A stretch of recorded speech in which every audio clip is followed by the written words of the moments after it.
Please take your seat, dear colleague.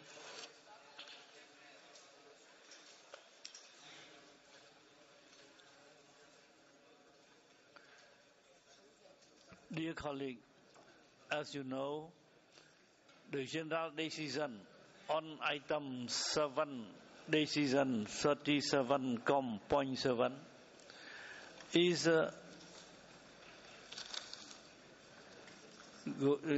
to be adopted. I have been informed that the consultation that were in process on this have been corrected. I would like, therefore, to propose that we adopt this decision by consensus and without debate. Please, rapporteur, present the text. Merci, Monsieur le Président. Merci, Monsieur le Président. On a le texte dans les deux langues, présenté tel que proposé par le groupe de travail.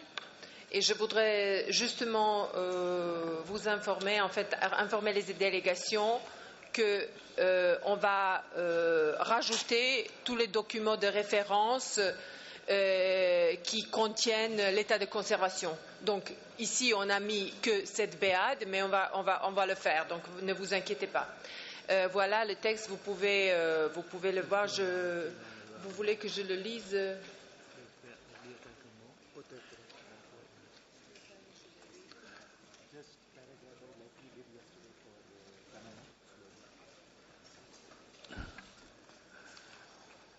Je vais vous présenter le...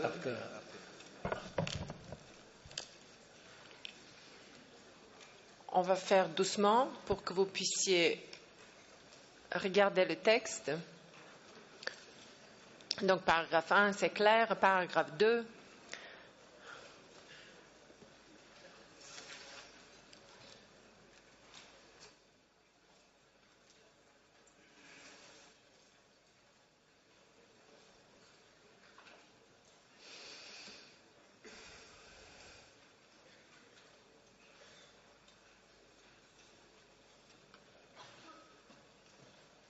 Paragraphe 3.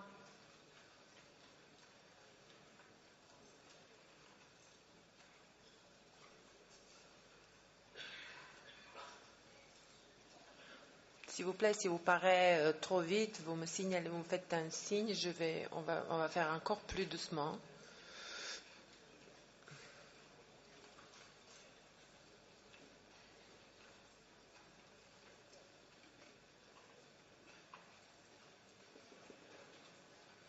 Paragraphe 4.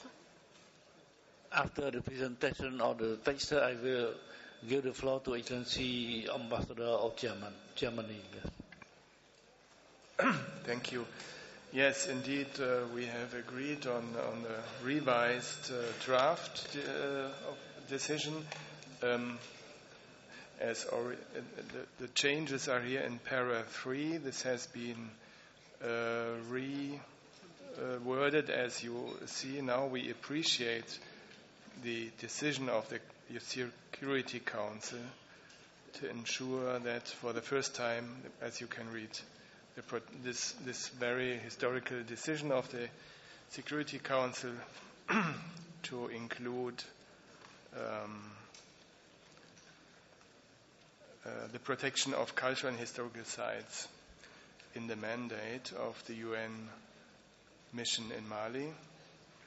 And then we have also a new paragraph 4, launches an appeal to UNESCO and to the parties to the Hague Convention for the Protection of Cultural Property in the event of armed conflict, seeks their support for Mali and their cultural and technical cooperation, in particular for the establishing property inventories, and also request the implementation of conservation measures for cultural properties threatened by armed conflicts in other countries. This is a new paragraph. Number 5 has been redrafted to make clear that not the elephants in India are concerned. Well, It's redrafted as you can read it. Poaching pressure on African elephants and rhinoceros linked to a growing illicit trade to Asia. And all in all, the draft decision has been restructured. I mean, with these Roman numbers, which refer to the document, to the relevant document, and the information given in the document. So this is a little bit clearer and shorter than before. Thank you. We move to the adoption of the text. So we adopt the text.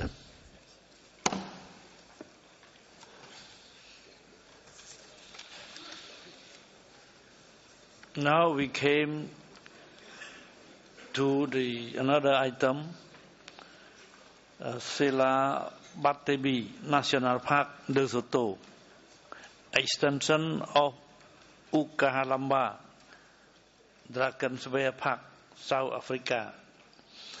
The draft decision number 37,8B.18.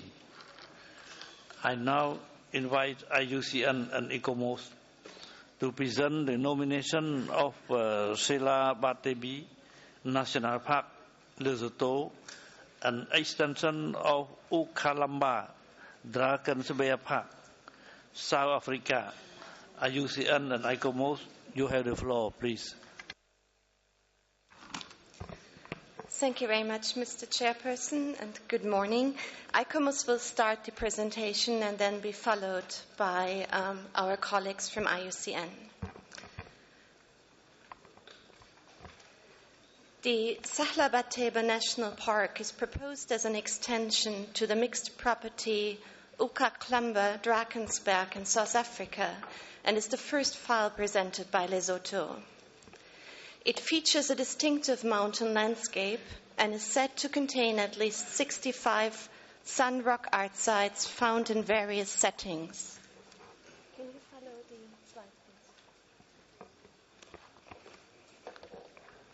please? Sahla Batsebe, shown in red in this slide, is located in the Maloti Drakensberg mountain range that borders the existing World Heritage property. The proposed extension covers 6,500 hectares and shares a 12 kilometers border with the existing property. It has a buffer zone to the north and west, but no buffer zone to the south, where it meets the South African border. The rock formations with drawings have often been used as shelters in the past. Studies suggest that the location of the rock art sites were selected in relation to centers of livelihood or ritual. Most rock arts show a combination of humans and animals and are painted in earthen yellows, browns, and dark red pigments. The rock art was recorded during a survey in the 1980s conducted by the National University of Lesotho, and the results of this project are still the key reference for rock art in Lesotho today. Yet, more knowledge is needed on the rock art, including its locations, motives, and significance, as well as its state of conservation. Most sites have not been revisited since the survey in 1980, which also provided most images in the dossier. In most cases, the location of the rock art sites remains unknown. Only few basic maps shown in this slide exist, and ICOMOS has little information except name and reference number for 40 out of the 65 rock art sites. ICOMOS notes that based on recent research, scholars recognize cultural significance beyond the paintings to include elements of the landscape like the meandering Solikane River seen here, or the Solikane Falls, which were likely perceived as portals to a supernatural realm. However, the significance of landscape features is not referred to in the nomination dossier. In terms of management, could we go one slide back, please? We've jumped a slide ahead. Thank you. In terms of management, the park has been divided into 4 zones with different protection status: wilderness, natural environment, recreation, and service areas. Interpretation of rock art in the park is scarce and not very well founded where it exists, like in the new environmental center and reception facilities seen here. The information provided is broadly culture historical, with a small diorama of the Sun people located outside the center, which seems to create an untenable dichotomy between the Sun and the Bas-Soto. The Interpretation Center and new visitor accommodation are further developments in the services and recreation zone. In summary, ICOMOS acknowledges that authenticity is likely met, but cannot confirm criteria or integrity at this moment. Key challenge of this extension request is the general lack of information. ICOMOS has no visual information on the majority of rock art sites, and based on the information provided, cannot judge the significance of cultural features in this extension. ICOMOS also has reason to believe that rock art sites of equal or even higher quality are located in the buffer zone. With regard to conservation, protection and management, ICOMOS notes that the rock art sites are not registered as monuments. The joint team of the Transfrontier Park guides the management of both parts, but does not give equal attention to the cultural elements and focuses on the natural elements. ICOMOS recommends that the property be deferred on the basis of cultural criteria in order to allow the state party to conduct an update of the 1980 survey, to gain basic information needed on the rock art sites, and to consider the potential contribution of other landscape features. ICOMOS recommends inviting the state party to submit an international assistance request for this task, to continue its cautious approach to conservation, and to improve the overall presentation of the Sun rock art. Finally, ICOMOS also recommends that the two state parties of Lesotho and South Africa continue their close and effective cooperation, but to cover more prominently also the cultural heritage aspects, and ideally provide a buffer zone to the source of Sehlabatebe. Thank you very much for your attention, and with your permission, Mr. Chair, I'm now handing over to my colleague from IUCN. Thank you. So good morning, and if we could move to the slides for IUCN's evaluation and the evaluation of this property by IUCN in relation to natural values is on page 125 of the English and 127 of the French version of the IUCN evaluation report. Could we just move to the IUCN slides, please? Okay, thank you. So next slide, and ICOMOS has already introduced the map, so just to note that IUCN would mark the size of the extension as an important factor in the committee's considerations at 6,500 hectares, which if added to the existing Ukalamba Drakensberg World Heritage Area would result in a total property of just under 250,000 hectares as a transnational World Heritage Site. Next slide, please. In relation to natural criteria, IUCN concludes that the Sehlabatebe National Park makes a compelling case for addition to the existing property under the natural criteria in relation to its natural values, which are recognised in the current property under natural criteria 7 and 10. Sehlabatebe National Park's natural values are notable despite its relatively small size, and make a valuable addition to the much larger existing World Heritage property.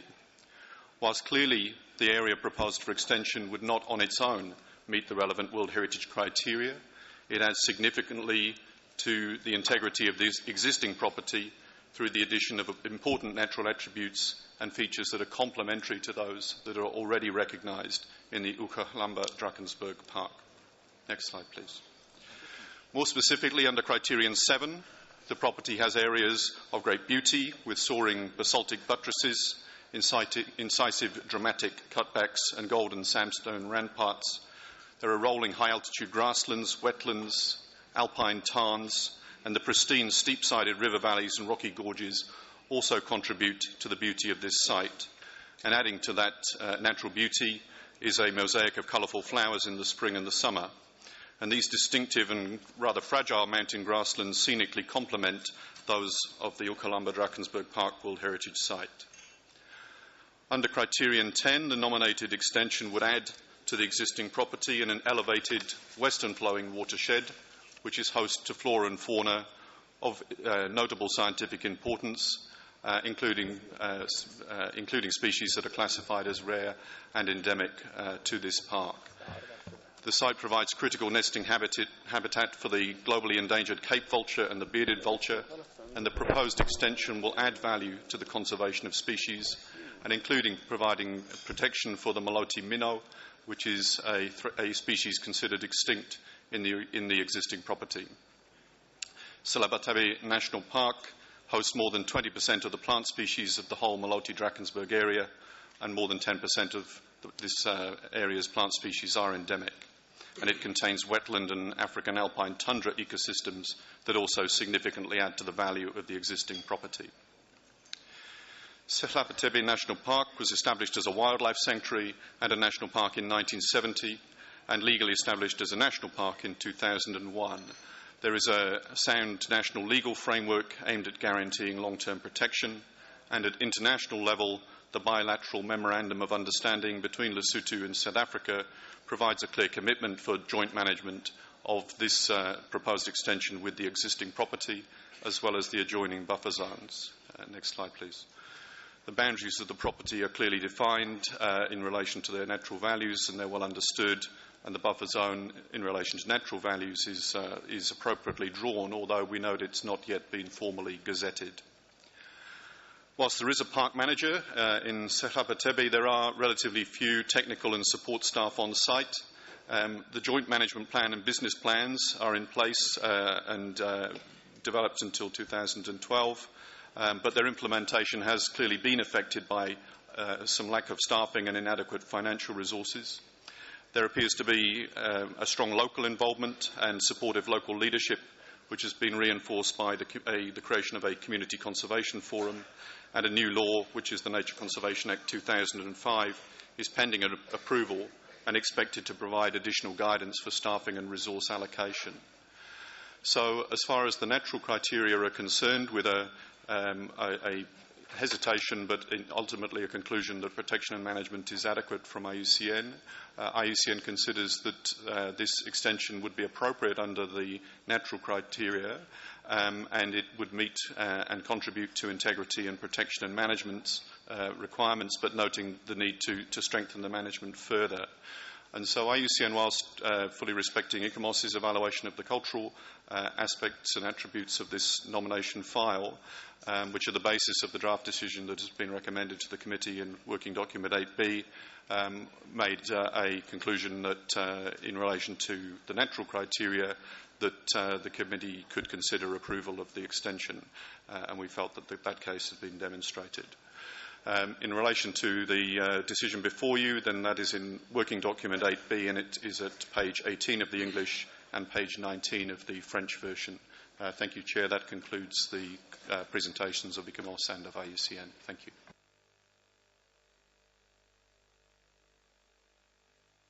Now I open for discussion, please.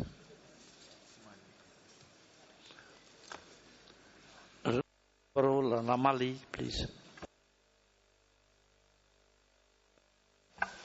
Bonjour tout le monde. Merci, Monsieur le Président.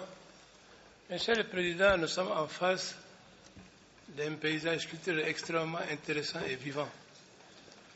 Il s'agit essentiellement, comme l'on dit, l'ICOMOS et l'IUCN, d'une prolongation, il s'agit d'une extension d'un bien qui était déjà connu, à savoir le Drakensberg en Afrique du Sud. Suite, si vous voulez, à l'exposé des organes consultatifs, on peut rappeler que ce bien qui comporte 65 sites d'art rupestre et qui datent du 2e millénaire avant notre ère sont le témoignage du mode de vie et des croyances du peuple sans.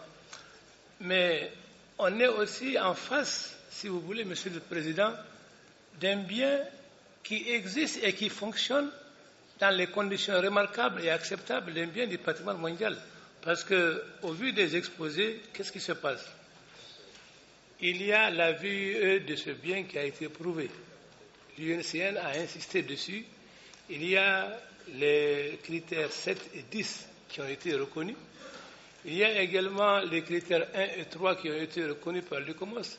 Et l'UNCN a mis l'accent sur l'importance de l'existence des limites. Les limites sont définies aussi bien que la zone tampon. Cela veut dire que notre bien il est entièrement protégé. En termes toujours de protection du bien, selon l'exposé que nous avons suivi, Monsieur le Président, il existe un cadre juridique et institutionnel approprié parce qu'il y a la loi foncière de 1979 du ministère du Tourisme et de l'Environnement et de la Culture. Il y a la déclaration du bien sanctuaire national de faune et de protégé depuis 1951. Il y a également la loi sur les parcs nationaux de 1975 et en 1967, il y a eu la loi relative à la protection des monuments historiques. Donc aussi bien la partie naturelle que la partie, si vous voulez, culturelle sont protégées. Et au sein de ce bien, nous avons un système de gestion adéquat. On nous a parlé de l'existence d'un plan de gestion, même si ce plan de gestion arrive à terme en 2012. En tout cas, c'est un outil pratique de gestion qui est là et qu'on pourra actualiser. Et le bien a été divisé en 4 zones qui sont suivies. Il existe également sur le terrain une structure de gestion qui est partagée par les 2 États partis, à savoir l'Afrique du Sud et le Lesotho. Il s'agit du comité de gestion conjoint qui existe. Et donc il y a une plateforme, il y a une collaboration entre les 2 États partis qui veillent sur les 2 sites. Et en termes également d'études comparatives, il y a eu une étude comparative bien élaborée qui s'est inspirée des biens de la sous-région inscrits au patrimoine mondial. En conséquence, Monsieur le Président, nous trouvons que ce bien fonctionne déjà dans les normes appréciables d'un bien du patrimoine mondial. Et à l'image des organes consultatifs, nous sommes d'accord qu'il y a des mesures d'accompagnement à apporter. Nous sommes d'accord qu'avec l'UCOMOS, qu'il y a des précisions à apporter par rapport à certains biens. Et en la matière, il existe déjà un inventaire des années 80, ça a été dit. Il s'agit maintenant d'accompagner cet inventaire. Il s'agit surtout de profiter et de capitaliser l'expérience de la partie sud-africaine qui a eu à agir sur ces sites similaires pendant 10 ans. Donc, mettre à la disposition de la partie du Lesotho les compétences nécessaires pour pouvoir actualiser cet inventaire qui existe déjà. Parmi les mesures d'accompagnement, nous suggérons également qu'il y ait une meilleure identification des biens culturels. Et nous souhaiterions également que la zone tampon couvre l'ensemble du périmètre proposé pour classement. Et pour terminer, Monsieur le Président, je souhaiterais également entendre soit l'État parti, s'il est là, ou alors la partie sud-africaine qui est également concernée par ce bien transfrontalier. Je vous remercie.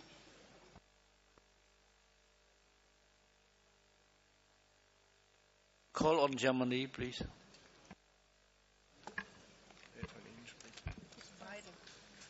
Thank you, Mr. Chairman, and good morning to everyone.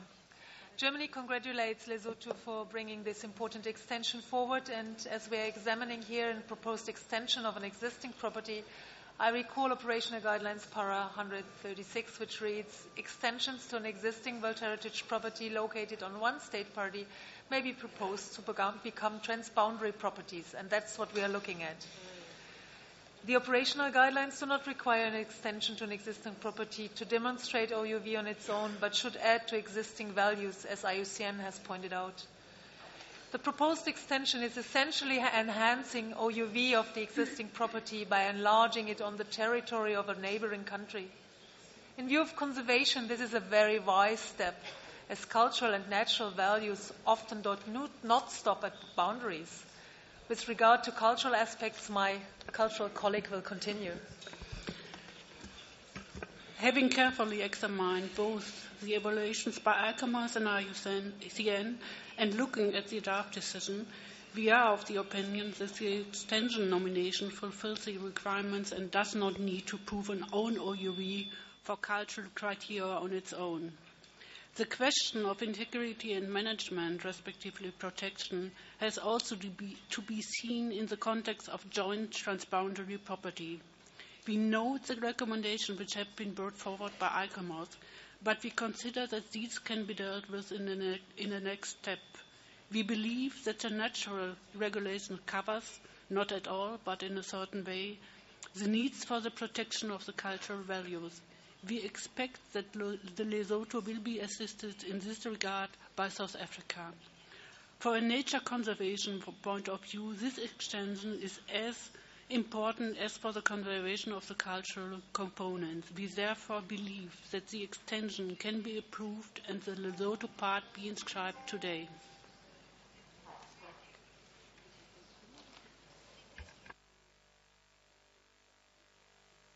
Si I give the floor to, je donne la parole à Sénégal. Merci, Monsieur le Président. Après avoir écouté le Mali et l'Allemagne, nous pouvions presque renoncer à la parole, mais nous allons peut-être insister sur 2 points qui se trouvent in fine dans l'argumentaire donné par nos collègues précédents. Premièrement, dans ce genre de situation, nous pensons qu'il faut parfois s'habituer à ignorer la frontière. Ignorer la frontière parce que les formations géologiques et l'écosystème transcendent ces frontières. Et les aigles nidificateurs, ils ne vont pas demander un visa pour aller du Lesotho à l'Afrique du Sud. Donc il y a un continuum géologique, il y a un continuum du point de vue de la biodiversité, et il y a un continuum aussi bien au niveau des écofacts qu'au niveau des artefacts. De ce point de vue-là, nous pensons que les valeurs universelles exceptionnelles, déjà bien établies en Afrique du Sud, trouvent leur prolongement naturel au Lesotho. De ce point de vue-là, nous partageons l'avis dégagé par le Mali, fortifié par l'Allemagne, et demandons l'extension sans tarder de la totalité des critères au Lesotho. Merci. Donne la parole à la Suisse. Merci, Monsieur le Président. La Suisse apprécie également l'intention de créer une extension de ce site, et notamment sur une base transfrontalière. Il reste toutefois une question ouverte parce que la principale difficulté en ce qui concerne les critères culturels, c'est l'absence fondamentale d'informations relatives à ces éléments qui sont contenus dans le bien. En d'autres mots, nous ne savons pas exactement où ils se trouvent. Les inventaires sont incomplets ou datent d'il y a longtemps. Et le Mali l'a dit aussi, il y a besoin d'une meilleure identification des biens culturels. Ceci est important non seulement parce que c'est un élément essentiel pour approuver l'extension, mais ce sera aussi très important pour la gestion du bien dans l'avenir. Et c'est pour ça que nous pensons que l'État partie ou les États parties nécessitent un petit peu plus de temps pour améliorer ces connaissances qui vont faciliter la gestion, et nous appuyons donc qu'on renvoie cette décision à l'année prochaine. Merci, Monsieur le Président. Oui, India, also, you have the floor. Thank you, Chair. We're looking at the extension of a site to a country which does not have at present a site. We are looking at obviously a transboundary nomination. We're looking at a site where IUCN has welcomed the extension because it obviously adds both value and area. In fact, it provides for some very critical habitat to come in. The problem, as I understand it, if there is a problem, but it's not that I approve of the fact of a problem, is on the cultural side. And the cultural side seems to be saying that, well, we don't really know the extent of the rock art, and it needs to be studied, it needs to be looked at. I think you'd be able to study it much better if the area was brought under protection and conservation. Secondly, the ICOMOS thematic studies on rock art should have covered this. And if it hasn't covered it, then it's a gap that I think ICOMOS should look at its own work and try and cover it. The point about international assistance, there's a rather sad document that we will look at in the next few days, which is the state of money available for international assistance. I feel bad about it, I feel sad about it, but I don't think you should hold up a nomination or a site to look for money from a source that has no money.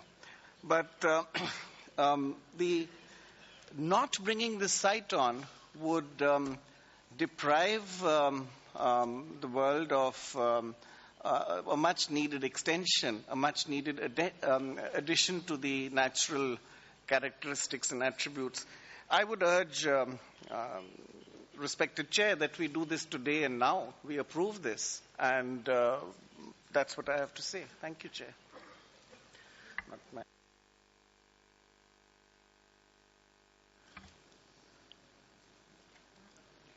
I now call on the state party, Lesotho.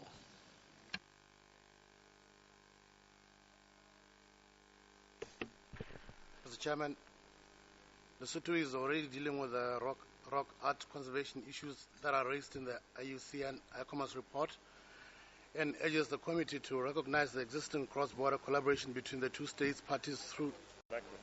Take this one. Take this one.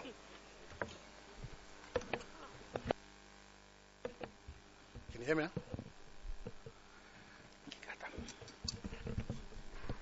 Okay.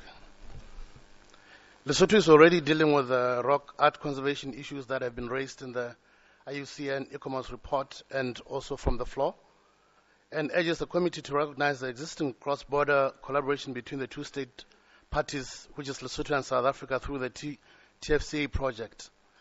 We have established an information center where rock art and other cultural materials of the Sehlabatebe area will be presented and interpreted, although there is need to do thorough research on the rock art as an ongoing process.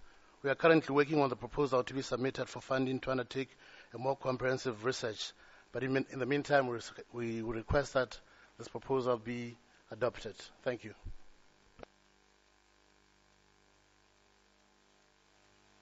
I call on South Africa, please.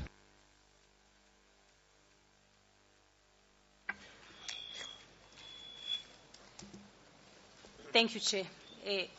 I would first like to start off by correcting an error I made yesterday when I acknowledged incorrectly ICUN instead of ICOMOS in the good work that was done in the hill forts of Rajasthan. And I'd like to go on and now correctly thank ICUN for the immense support it has given to the State Party of Lesotho in preparing for this nomination. And Mr. Chair, in considering the nomination of the Sehlabatebe National Park, South Africa would like to advise the committee to pay special attention to the continuous landscape which form the Ukahlamba Drakensberg Park, which is in South Africa, and the Sehlabatebe National Park, which is in Lesotho. It is important for this committee to remember that the cultural criteria of the property under consideration is based on attributes of a period that started before the drawing of the colonial borders. South Africa therefore submits that just as Sehlabatebe National Park's natural criteria, OUV, has been justified in its semblance of Ukahlamba, the cultural attributes, that is rock art, of Sehlabatebe are similar to those of Ukahlamba. This is owing to the fact that Sehlabatebe and Ukahlamba have evolved as one landscape, broken only recently through colonial borders. The rock art depictions of Sehlabatebe completes the evolutionary picture of Maluti Drakensberg rock art, as they contain most of the recent paintings by the Sun Hunters gatherers, including scenes showing the arrival of the colonizers. Having said that, it remains critical that this committee recognizes the connectedness of Sehlabatebe with Ukahlamba, and that the natural and cultural attributes of these two properties are linked through an identical natural and historical process.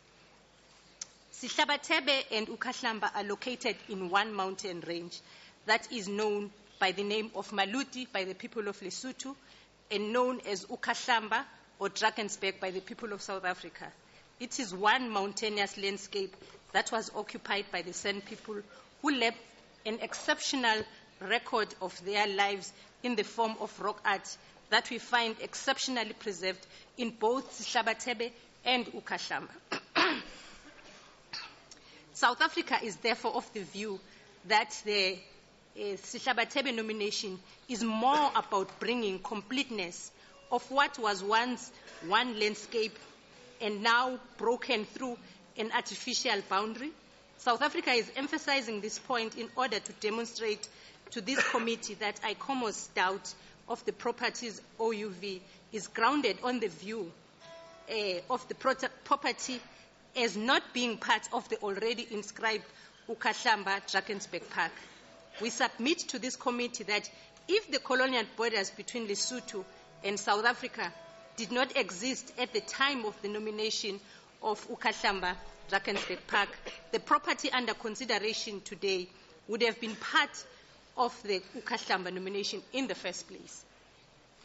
Mr. Chair, I would like to continue just a little bit for 1 minute. We have been closely cooperating with the Kingdom of Lesotho through the process of Maluti Drakensberg Transfrontier Park in order to ensure that the conservation areas in both territories are managed to its highest standard. A cultural heritage working group has recently been constituted for the Transfrontier Park, and this group serves as an advisory forum for the authorities in both state parties, that is Lesotho and South Africa. This working group has also prioritized cultural heritage research for 5 years, and this research will be carried out as a 5-year integrated development plan for the Transfrontier Park. The concerns that raised by ICOMOS regarding the rock art research will therefore be adequately addressed through the Maluti Drakensberg Transfrontier Park Research Program. South Africa also agrees with ICOMOS that authenticity is clearly demonstrated in the rock art of Sihlabathebe. On the issue of integrity, ICUN is satisfied that the property has demonstrated integrity. We have no doubt that the area of Sihlabathebe has been nominated for this extension contain enough attributes and representative sample of the rock art that it meets the condition of integrity. South Africa therefore requests the committee to approve the extension of uKhahlamba Drakensberg to include Sihlabathebe National Park. Thank you, Mr. Chair.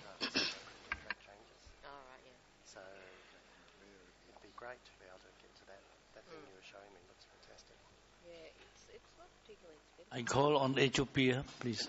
Ethiopia. Oh, that one, yeah, no. Thank you, Mr. Chairman. After listening to the explanations by the state party on the rock art being continuously researched, hence will contribute more to understanding of the process, that will be also of benchmarking to other African states. Ethiopia would support the extension of this property. Thank you.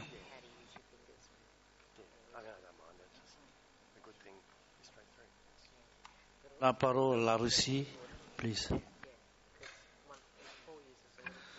Уважаемые коллеги, выслушав как бы все за и против, и понимая позицию ИКОМОСа, который руководствуется своими очень строгими критериями, в то же время, понимая, что существует план развития и консервации именно вот этой культурной части, и то, что этот парк представляет естественную часть Южноафриканского парка, мы тоже хотели бы поддержать вопрос включения в список национального парка Лесото. Спасибо.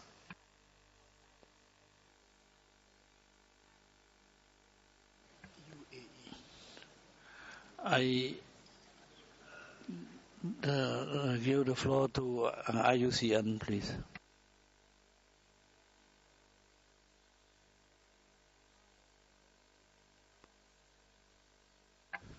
Thanks, Chair. I didn't note any particular comments in the direction of IUCN. I think the clear question for the committee is to deliberate a situation where natural values are satisfied by the extension, and we have no doubts in the recommendation that we are making in that regard. With some of the questions that are posed by ICOMOS, and forgive me if I did miss a question, but I didn't detect anything that was directed to IUCN that requires a particular response. Clearly, if the committee has amendments to the decision, then we can try to, with ICOMOS, help the committee through any questions that arise in that regard. And if I missed a question, please, I hope you'll clarify what I missed. Apologies. Thank you.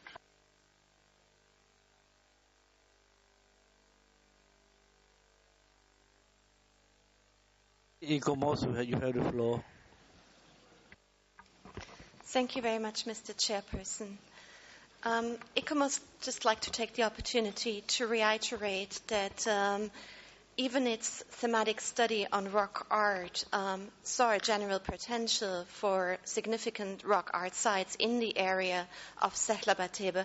However, we also have indication that equally significant or even more significant sites may be currently located in the buffer zone of the property and not within the property boundaries themselves.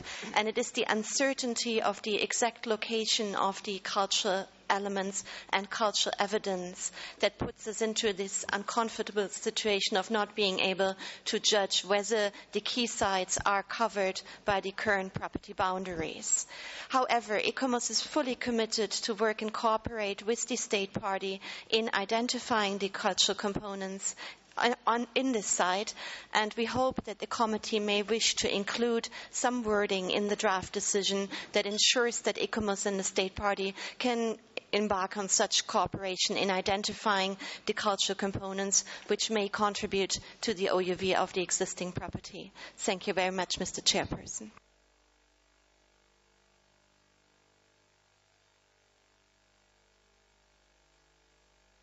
Donne la parole à la France.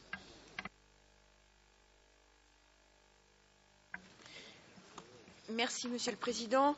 La France soutient l'avis proposé par les organes consultatifs, ce qui nous permettrait d'envisager dès aujourd'hui l'inscription de ce bien au titre des critères 7 et 10. Merci, Monsieur le Président. Je donne la parole au Sénégal, please. Merci, Monsieur le Président. Après avoir écouté à nouveau la représentante de l'ICOMOS, j'ai le sentiment que le problème ne se pose pas au niveau de l'existence d'une valeur universelle exceptionnelle, mais simplement que l'ICOMOS voudrait s'assurer qu'elle a une vision globale de toutes les valeurs culturelles. Je pense que c'est une préoccupation qui peut être intéressante et crédible, mais comme nous le savons tous, dans le domaine des inventaires et de la recherche, on ne peut pas tout savoir d'un même coup. Et même si on vous donnait 10 ans, vous n'aurez jamais pu tout savoir, parce qu'on ne peut pas tout savoir a priori. Je pense que ce qui est important aujourd'hui, c'est de savoir et d'accepter qu'il y a une extension crédible des valeurs culturelles de l'autre côté, et que cette frontière politique n'a aucun sens en termes de continuum culturel et géologique. De ce point de vue-là, je pense que les valeurs culturelles et naturelles devraient être acceptées conjointement, quitte maintenant à ce, comme vous le dites, continuer à travailler avec l'État partie pour consolider, fortifier la valeur culturelle du bien. Merci. On Estonie, please. Thank you, Mr. Chair. Estonia fully recognizes the value of the Sehlabatebe, and we support the position expressed by the State Party of France. We need to know what we inscribe as if we are a regional body. Thank you.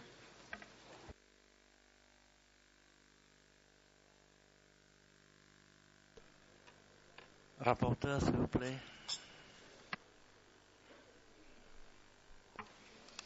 Merci, Monsieur le Président. Je voudrais vous présenter une décision qui a été amendée par le Mali. Et on aura pas mal de choses à faire, mais je pense que la décision est bien proposée, qu'elle reflète de vos discussions.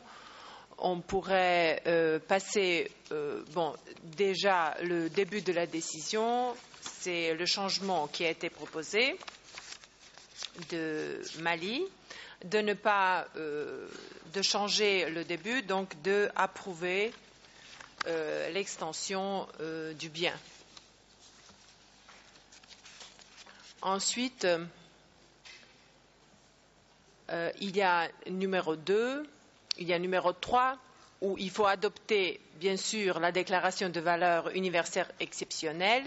C'est une partie, au cas où vous êtes pour l'extension, c'est une partie qu'on va présenter à la fin parce qu'il faut la rédiger avec le centre, etc. Il faut continuer à travailler là-dessus.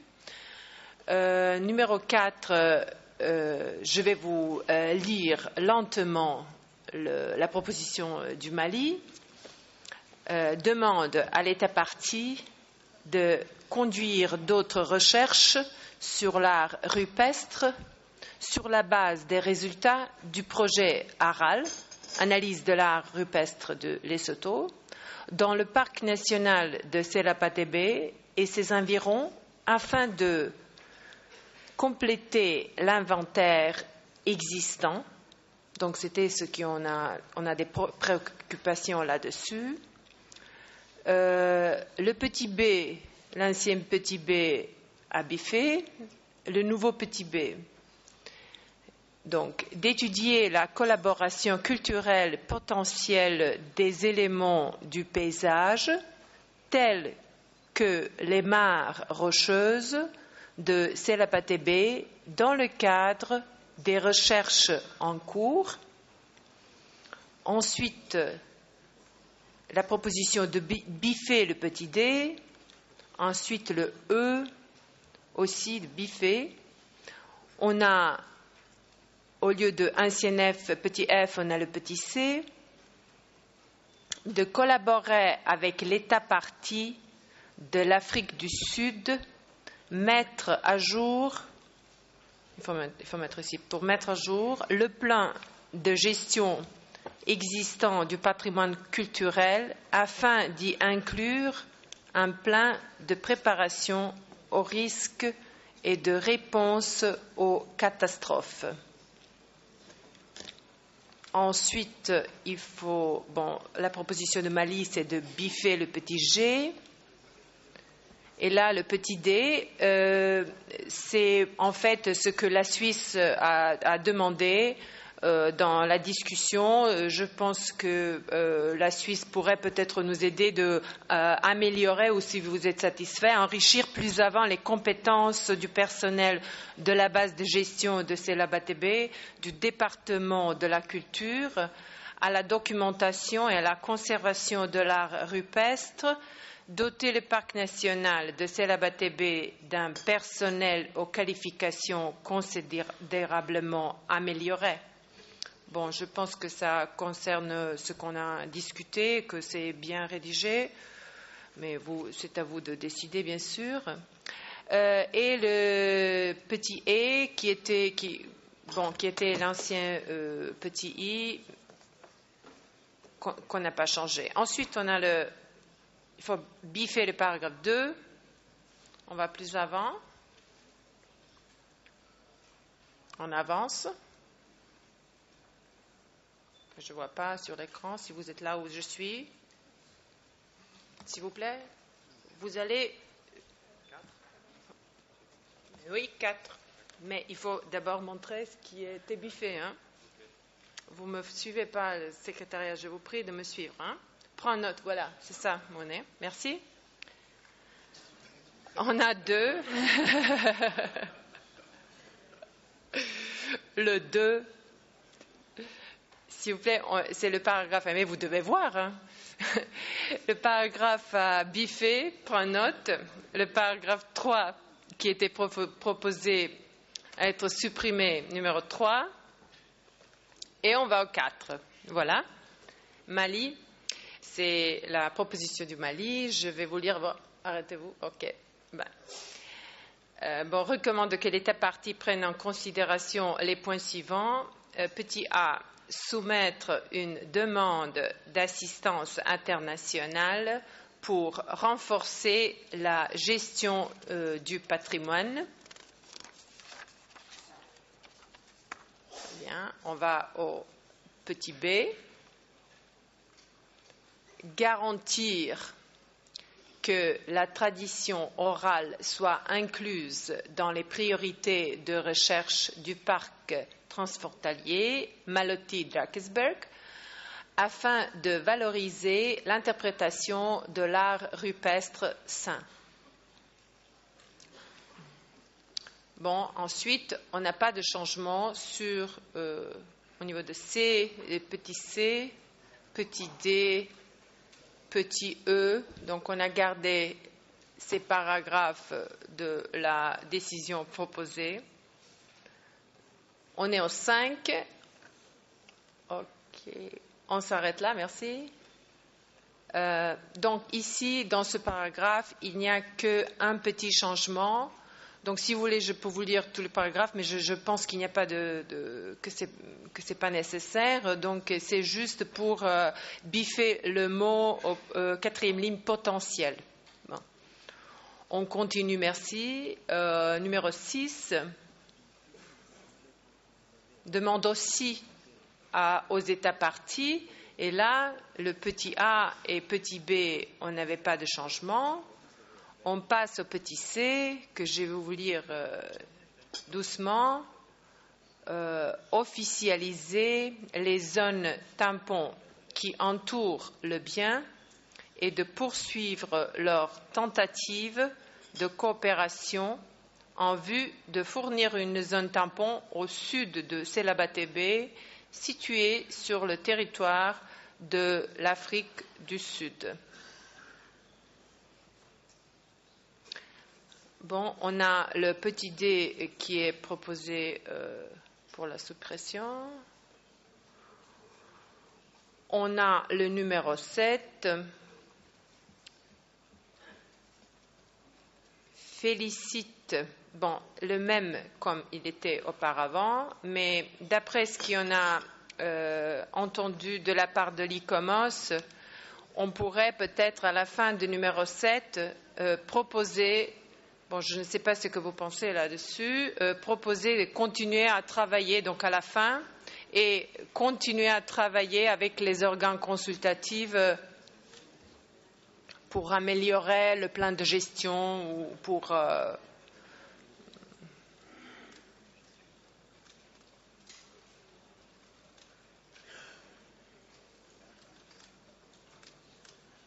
bon, on va écouter les États parties tout à l'heure, ce qu'ils en pensent, parce que c'est ce qui vient d'être dit par l'ICOMOS, bon, de continuer à coopérer avec les organisations. Oh, bon, on passe au 8, s'il vous plaît.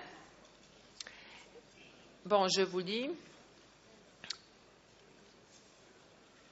Demande en outre l'État partie de soumettre au Centre du patrimoine mondial d'ici le 1er février 2015. S'il vous plaît, anglais, vous ne pouvez pas, quand je lis, il faut que vous vous arrêtez. Merci. Voilà, merci. Pour que les demande en outre à l'État partie de soumettre au Centre du patrimoine mondial d'ici le 1er février 2015 un rapport sur l'état de conservation du bien, y compris un rapport sur les progrès accomplis dans la mise en œuvre des recommandations susmentionnées pour examen par le Comité du patrimoine mondial à sa 39e session en 2015. Donc,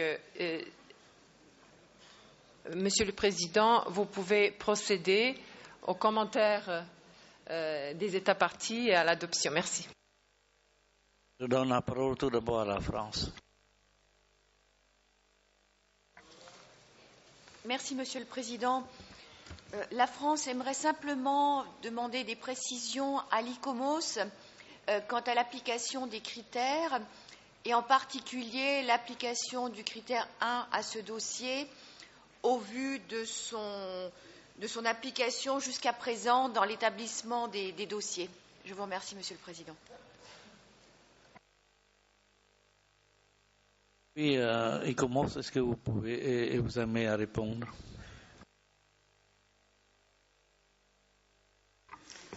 Thank you, Mr. Chairperson. Given the general lack of information on the rock art and the property, ICOMOS was not able to confirm any of the criteria at this moment. Thank you. I call on Germany, please. Thank you, Mr. Chair. We went very fast through the draft, to the new draft decision, just to make sure that we keep the former D and E of the to keep D and E of the former paragraph 2. I'm not sure whether it happened or not. And F of course. And another proposal is to strike out criterion 1. We should keep only criterion 3, or okay. It's just a proposal.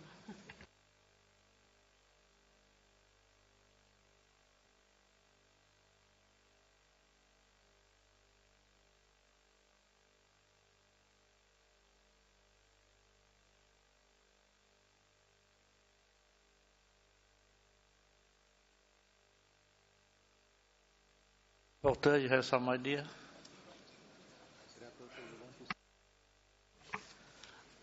Please, Germany, I'm sorry, but it is not in number 2. You said in 2. So no, it is a former paragraph 2, which starts with defer the examination. In this paragraph, we like to keep D, E, and F of this former paragraph 2. I do not know which paragraph it is now. E and F, yes. So we keep E and F from former paragraph 2. Yes, Thank you. exactly.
Please.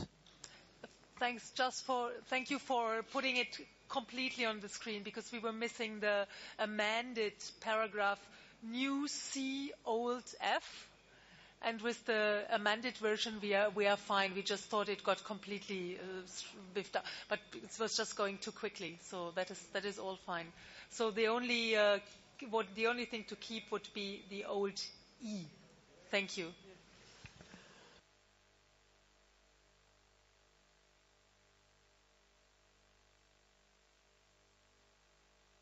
Avec les commentaires, je donne la parole à la Suisse. Merci, Monsieur le Président. Nous avons un tout petit peu les mêmes soucis que l'Allemagne, que nous savons plus où on en est. Nous aimerions garder, par exemple, aussi le paragraphe B qui nous paraît important. Et avant qu'on finisse dans la confusion totale, j'aimerais vous demander qu'on nous donne ces décisions longues qui n'est pas visible en entier sur l'écran par écrit pour que nous sachions exactement ce que nous sommes en train d'adopter. Merci, Monsieur le Président. The floor to France.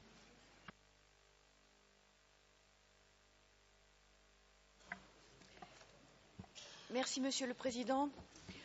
Au vu de ce qui nous a été confirmé par l'organe consultatif, la France soutient la proposition allemande de se référer au critère 3, le critère 1 étant d'usage exceptionnel.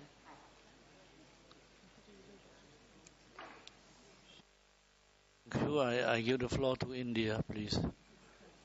India, yes. Thank you, Chair. The draft resolution is now slightly bigger than the extended property. And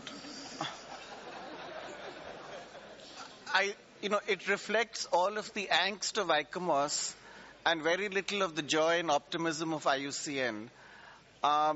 I would really suggest that we put in what is essential, absolutely essential. We don't have to write the entire life story of all of the concerns that we have.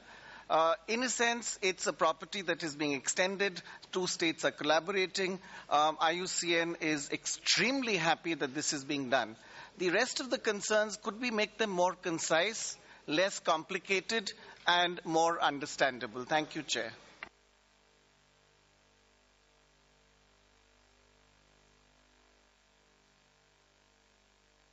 La parole à la Sénégal. Merci, Monsieur le Président. Comme l'Allemagne et la France, nous pensons qu'on peut se passer du critère numéro 1 et de conserver le 3. Merci. Please. Thank you, Mr. Chair.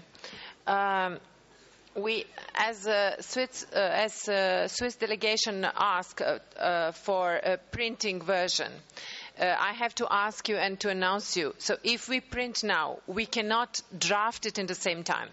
So if you are okay with this, then we can print it, but then we have to adjourn for the moment because we need a time to print it and to distribute it. Or you want us to go again, which I suggest, from the beginning, slowly. If you want me to read, if not, you can just read from the screen and we go 1, 2, 3, etc. And if you need to stop and to amend, maybe you can do it when we are reading it. So if you agree with this, I suggest that we do this way, not to lose any more time in printing and wasting paper.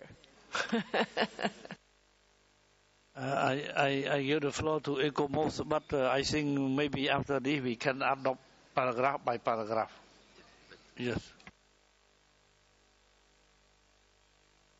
Secretariat, please. Thank you, Chairman. Just to clarify and maybe to speed up this discussion, because there is no need maybe to go in details on the discussion about criteria, because this is an extension. And the Hukalakamba-Drakensberg Park, to which the Shalabatebe National Park will be eventually added, was inscribed in 2000 under criterion 1, 3, 7, and 10. So eventually, if the Shalabatebe is approved as an extension, the transboundary property as a whole will respond anyway to the same 4 criteria. So we don't need to take a lot of care about the different criteria here. Thank you.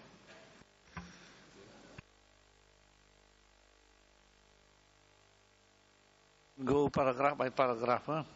Is for the rapporteur. Yes. Merci beaucoup, Monsieur le Président. On va dès le début. Bon, numéro 1, c'est bon, on a déjà, c'est un paragraphe qui est petit. Numéro 2. Vous ne voulez pas que je vous lise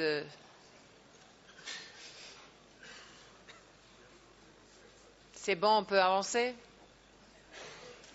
J'entends la salle. Ah, il y a Sénégal, voilà. Please, très bien. Sénégal, please. Je pense qu'il a été suggéré de supprimer le critère 1.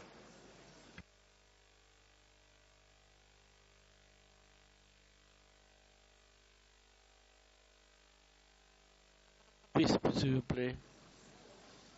Merci, Monsieur le Président. À notre avis, on ne peut pas changer les critères quand il s'agit d'une extension, donc on peut se passer de cette discussion. Merci, Monsieur le Président. On commence. C'est bon, on continue, s'il vous plaît.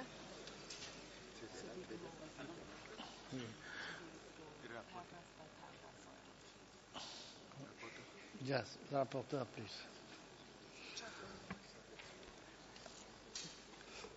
Merci, Monsieur le Président. On continue. Numéro 3 à rédiger. Numéro 4, s'il vous plaît. Voilà, arrêtez-vous là. Bon, regardez bien. Donc, on a le petit A où il y avait des changements. La Suisse a demandé de maintenir le paragraphe B, petit b. Donc, si vous êtes d'accord, s'il n'y a pas de commentaires, on peut poursuivre. Donc, on garde le petit b. L'ancien petit b, en fait, proposé par Mali, il devient le petit c. Regardez bien.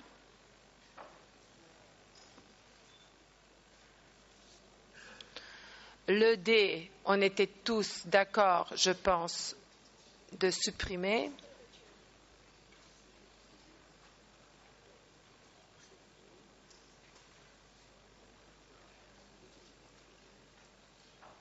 On est sur le petit E, qui est devenu maintenant le D.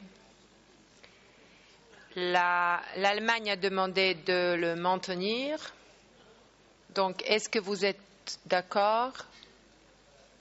Bon, on continue, on maintient.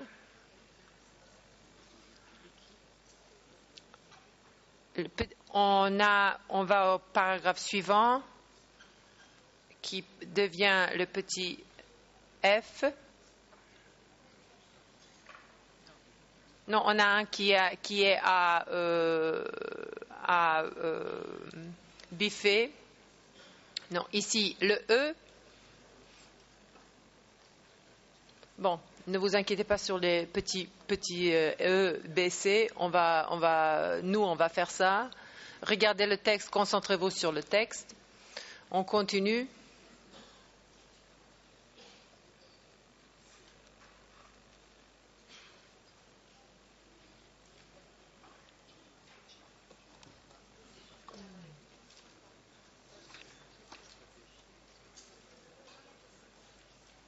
Petit F, ça va? Ah, il y a Malaisie. Attendez. Thank you, Chair. D, further capacitate. Perhaps the word capacitate could be changed to facilitate.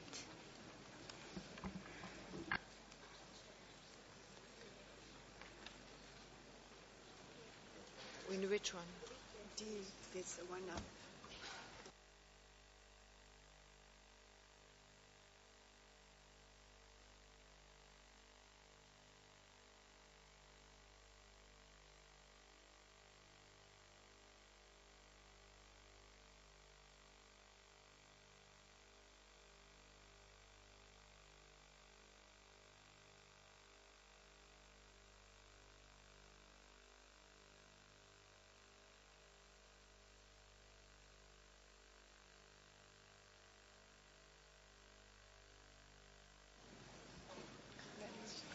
Can I have a floor, Mr. Chair? Can I have a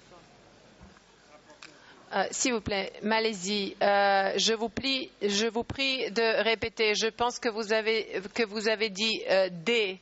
Donc, mais vous nous dites le paragraphe qui commence avec, pour ne pas se fier au petit, pour ne pas avoir cette confusion qui était évoquée par la Suisse tout à l'heure.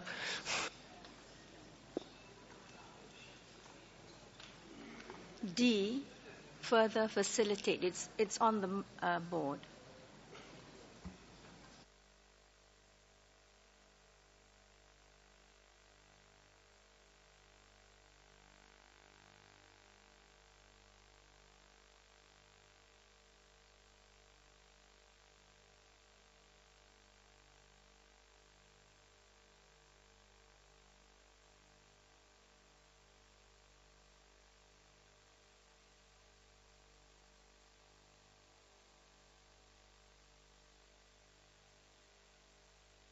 Je donne la parole à la France. Merci, Monsieur le Président. Il s'agit simplement d'une question linguistique. faciliter les compétences ne convient pas, mais plutôt faciliter la formation ou renforcer les compétences par la formation. Renforcer, oui. Renforcer. Merci, Monsieur le Président.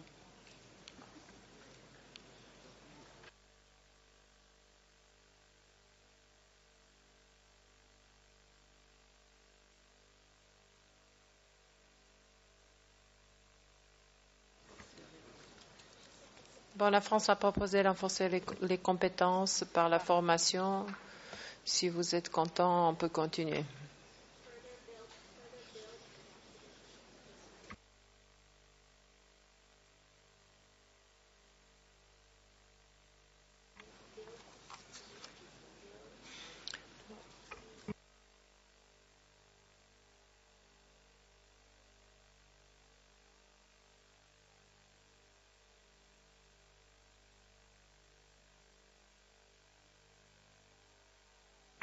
Est-ce qu'on peut continuer, s'il vous plaît? Allouer un budget? Vous pouvez aller plus avant? Ok, maintenant, ça, c'est ce qui a été proposé avant, on garde. Et paragraphe 2 et 3, l'ancien 2 et 3, on peut biffer. Il n'y avait pas d'objection là-dessus. On va au paragraphe 4. Et là, regardez bien. Oh. Arrêtez-vous, s'il vous plaît.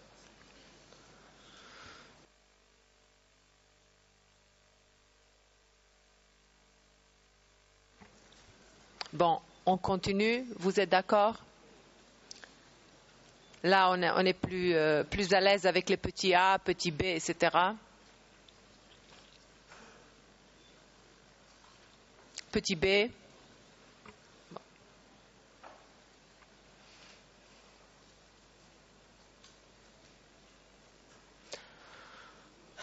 Petit c. Bon, ça, on n'avait pas eu de changement. Je pense qu'on pourrait procéder au 5, s'il vous plaît. Ici, il y avait un petit changement. Je n'ai pas vu de commentaires là-dessus. On peut passer au 6, s'il vous plaît. Petit a, petit b étaient comme auparavant, donc il n'y avait pas de changement. Petit c, on va s'arrêter là, s'il vous plaît. Est-ce qu'il y a des commentaires? Officialiser.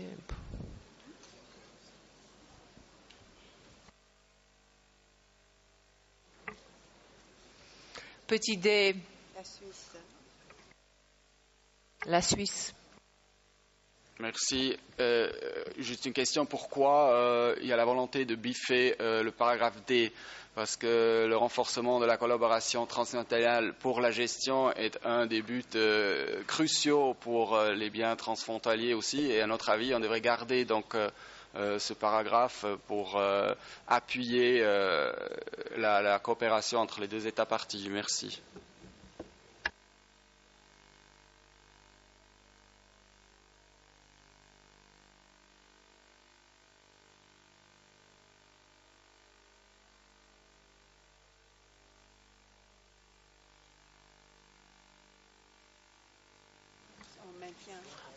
On maintient. Est-ce que il y a quelqu'un dans la salle qui s'oppose au maintien de ce paragraphe, s'il vous plaît?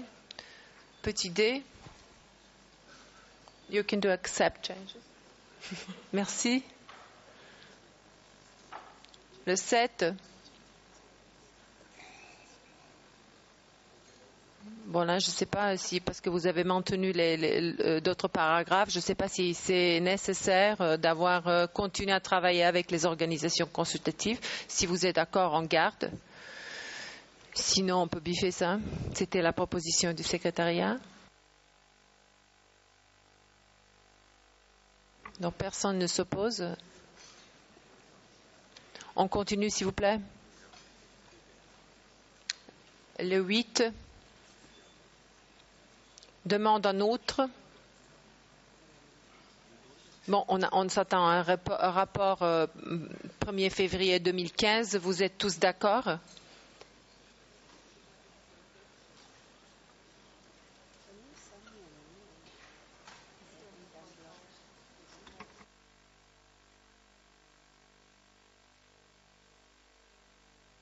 And you have the floor, please. Thank you, Chair.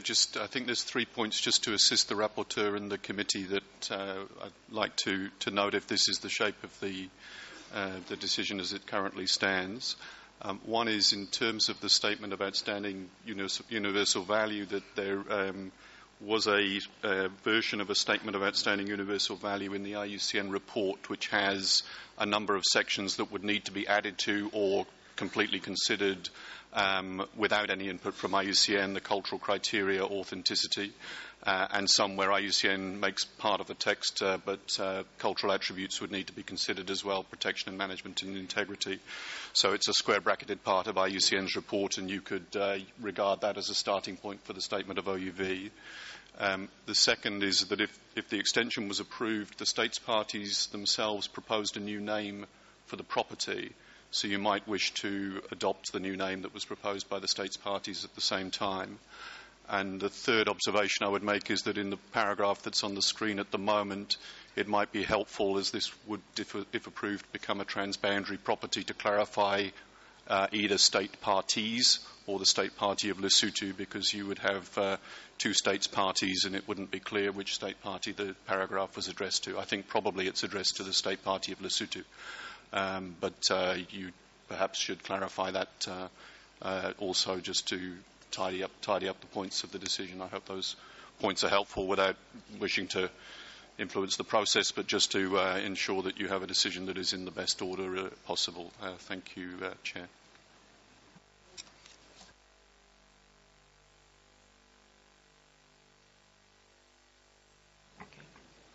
Thank you. I thank IUCN for the comments.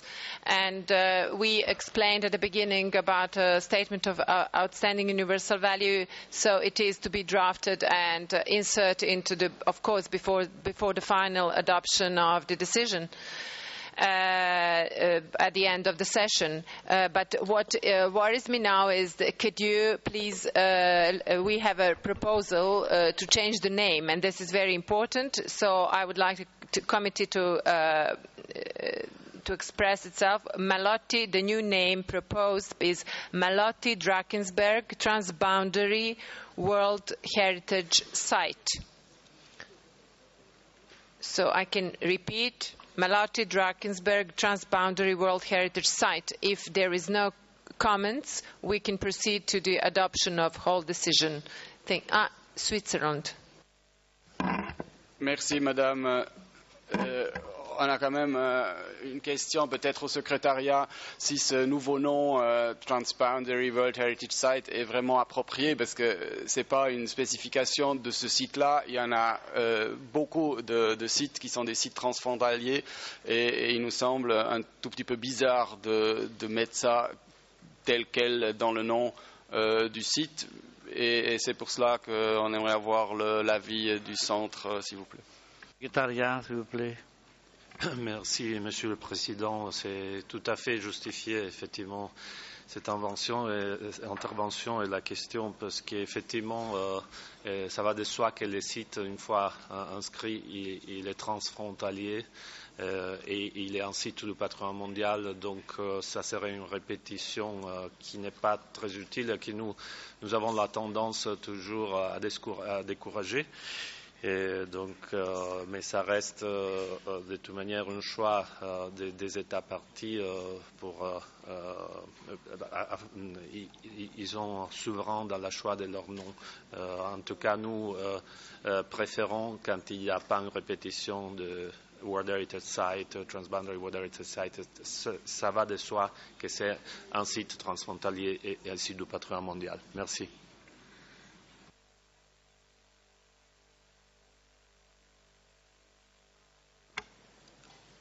Monsieur le Président, il n'y avait pas de commentaire sur la proposition de...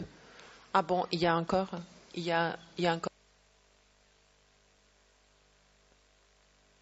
South Africa, please. Thank you, Chair. I just want to highlight a comment made by ICUN on the final paragraph. Finally request the state party, not parties. I think I would like to support that it reads as request the state party, not state party, the state party of Lesotho.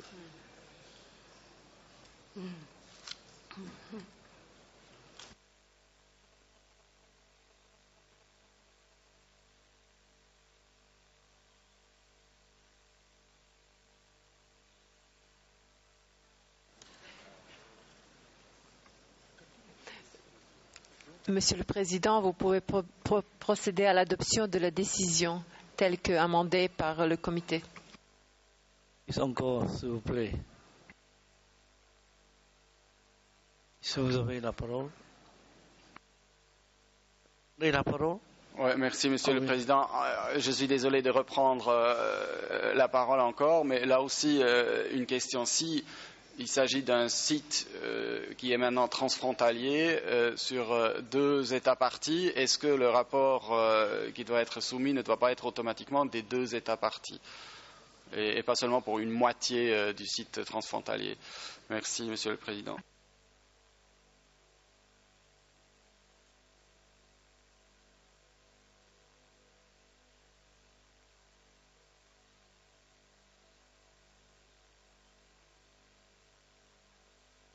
S'il vous plaît. Le secrétariat. Thank you, Mr. Chair. In fact, yes, this will be more appropriate. If the extension is approved, actually the site will become a mixed site and the state parties should present together jointly the report. Thank you.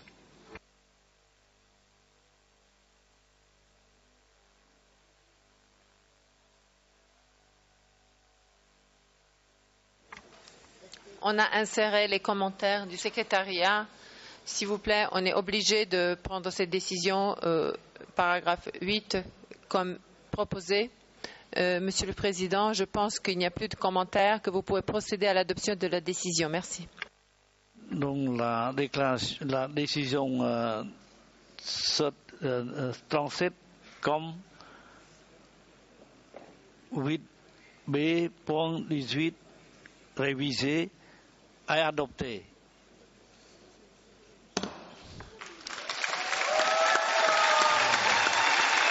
C'est le premier site du pays, le premier site du Lesotho. Félicite Lesotho.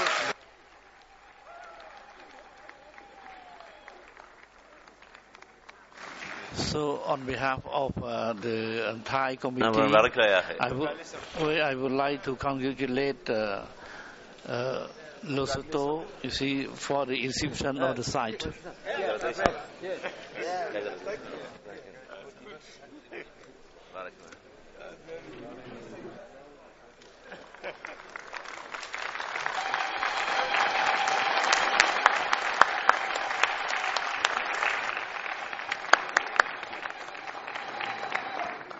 Lesotho, you can have the floor for 2 minutes, please.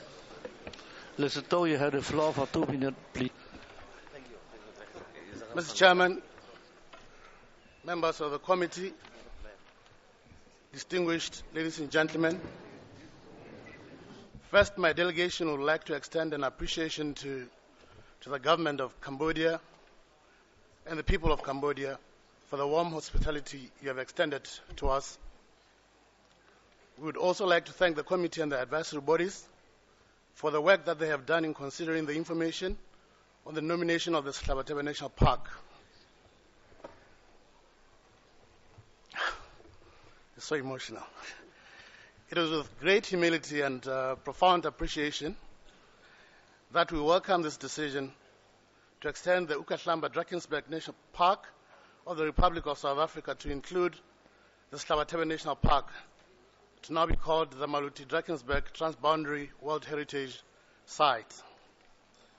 This is historic to us, and it simply gives expression to the value of the collaborative efforts on cultural heritage that are going on between Lesotho and South Africa. We have noted what the advisory bodies have said on our dossier, and we thank them once again for the positive remarks they have made, and have noted the areas that have been identified for possible improvement in them. We recognize the work ahead of us and commit to taking ownership and effectively implementing the decision in a responsible manner. This House will note that we are continuously cooperating with the Republic of South Africa, and a joint management plan exists between us. And this collaboration and learning is not limited to our collaboration with South Africa, but we're also open to learning from all of you because of your vast experiences in the field of heritage. This is Lesotho's first site for inscription, and will therefore not claim any prior experience in the management of World Heritage properties. But we have learned a lot from South Africa, and some of you who are already ahead of us. We'll continue to look to you for continued learning. We can indicate that Lesotho already has an improved organizational structure for the required human resource capacity for Sehlabatebe. There's already existing information that adequately responds to some of the issues that have been raised by the committee members. The issues raised by the committee, ICOMOS, and the IUCN will be given urgent attention, and proper interventions will be made after careful assessment of the issues. We'll strive to improve on this as per recommendations and the committee decision in order to report good progress in the near future. There are high socio-economic benefits for the Kingdom of Lesotho and the Republic of South Africa through this project and others that promote ecotourism of South Africa and development of communities in the area. This includes the production of high-quality water from the dense network of mountain catchments of Lesotho, and is thus critical for the committee to support both the people and the economy of the subcontinent. I thank you very much.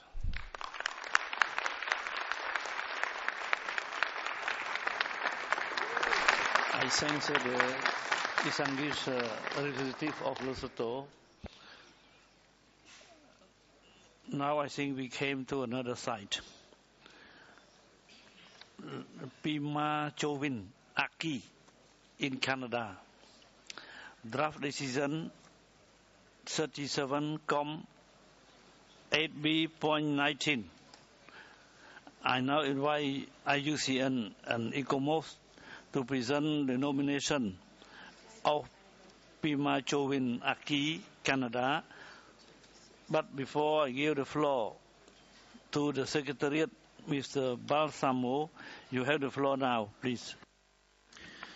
Thank you, Chair. Just to remind that we received a factual errors letter for this nomination, which are to be found at page 3 and 9 of the English version of the document information 8B4 and 3 and 9 of the French version. Thank you.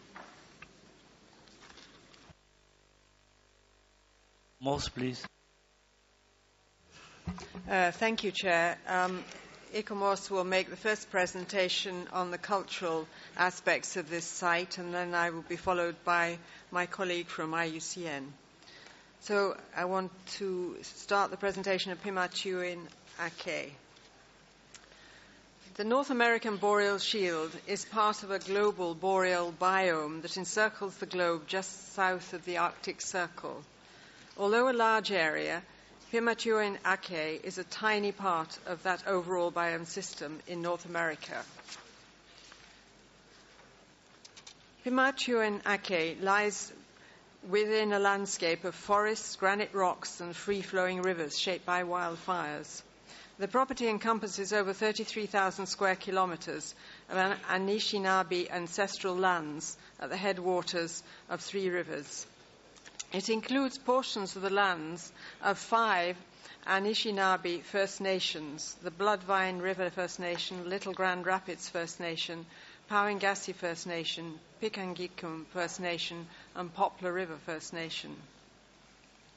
The Anishinaabe are an indigenous hunter-gathering fishing people who have made use of the landscape for over 6,000 years. In terms of categories of cultural property as set out in the World Heritage Convention, this is a site. It is also nominated as a cultural landscape. The boundaries of the nominated area are an outcome of a community-led land use planning initiative between indigenous peoples and the provincial authorities that had the aim of creating new livelihoods to help sustain Aboriginal communities. The boundaries do not encompass all the Anishinaabe ancestral lands.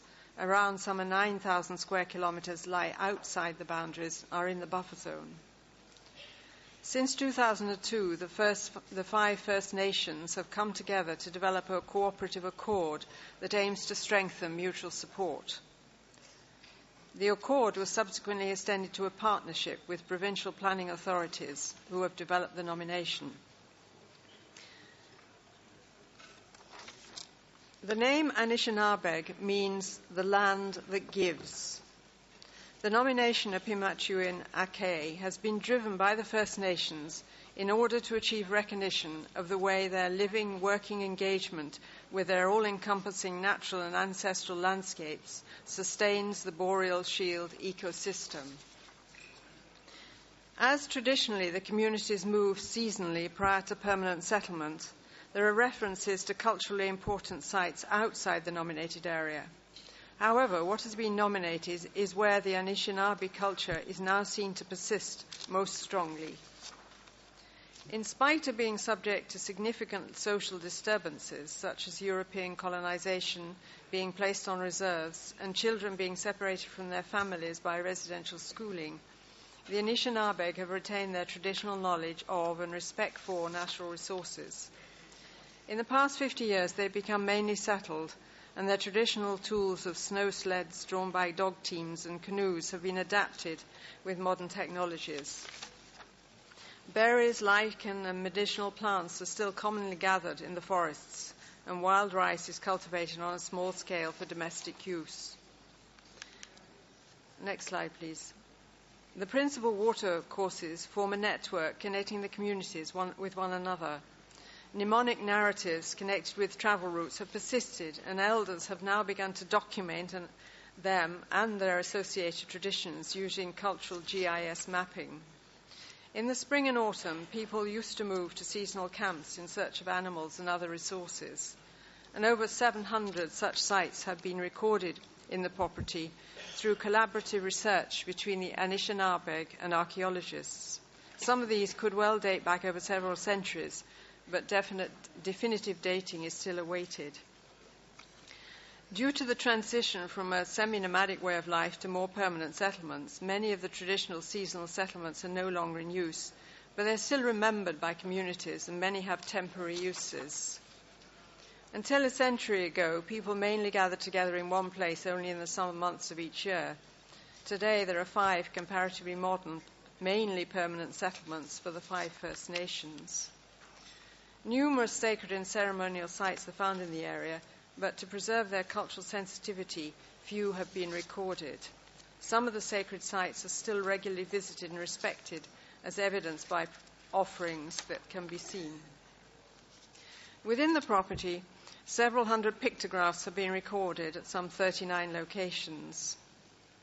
While some of the images correspond in form and materials to other pictographs in the archaic type in North America, a few of the images could have been made very late, as late as around 1800 AD. And there are still strong associations between the First Nations people and these rock art images.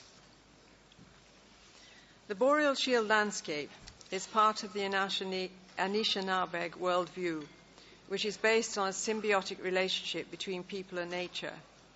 This attributes animacy to objects in the natural world, giving meaning to people's existence in their environment and through the seasons. It reinforces sacredness, relates the landscape to creation stories, and puts landscapes at the heart of their cosmology. It is their respect for nature that underpins this nomination, for it is that part of the traditional practices that have been retained most strongly as the social and economic systems have undergone considerable changes. According to the supplementary information provided, the nomination has been led by the Anishinaabe, who wish to have their recognition for their role in sustaining the Boreal Shield ecosystem. From the early 19th century, the Anishinaabe used to supplement their incomes through the involvement in the fur trade, and then later through harvesting sturgeon oil. The decline in opportunities for commercial fishing and trapping over the past 50 years has greatly diminished independent incomes. During the same time, the population has greatly increased. One of the main aims of the nomination is to sustain the spiritual relationship between the 5 First Nations and their environment And in order to achieve this, considerable changes are seen to be necessary in socio-economic terms to make the communities viable. And these changes include the development of economic forestry, new roads, and the development of tourism. Although tourism remains quite small scale, there are such as lodges such as this you see here, there is proposals to develop it much further. Next slide, please.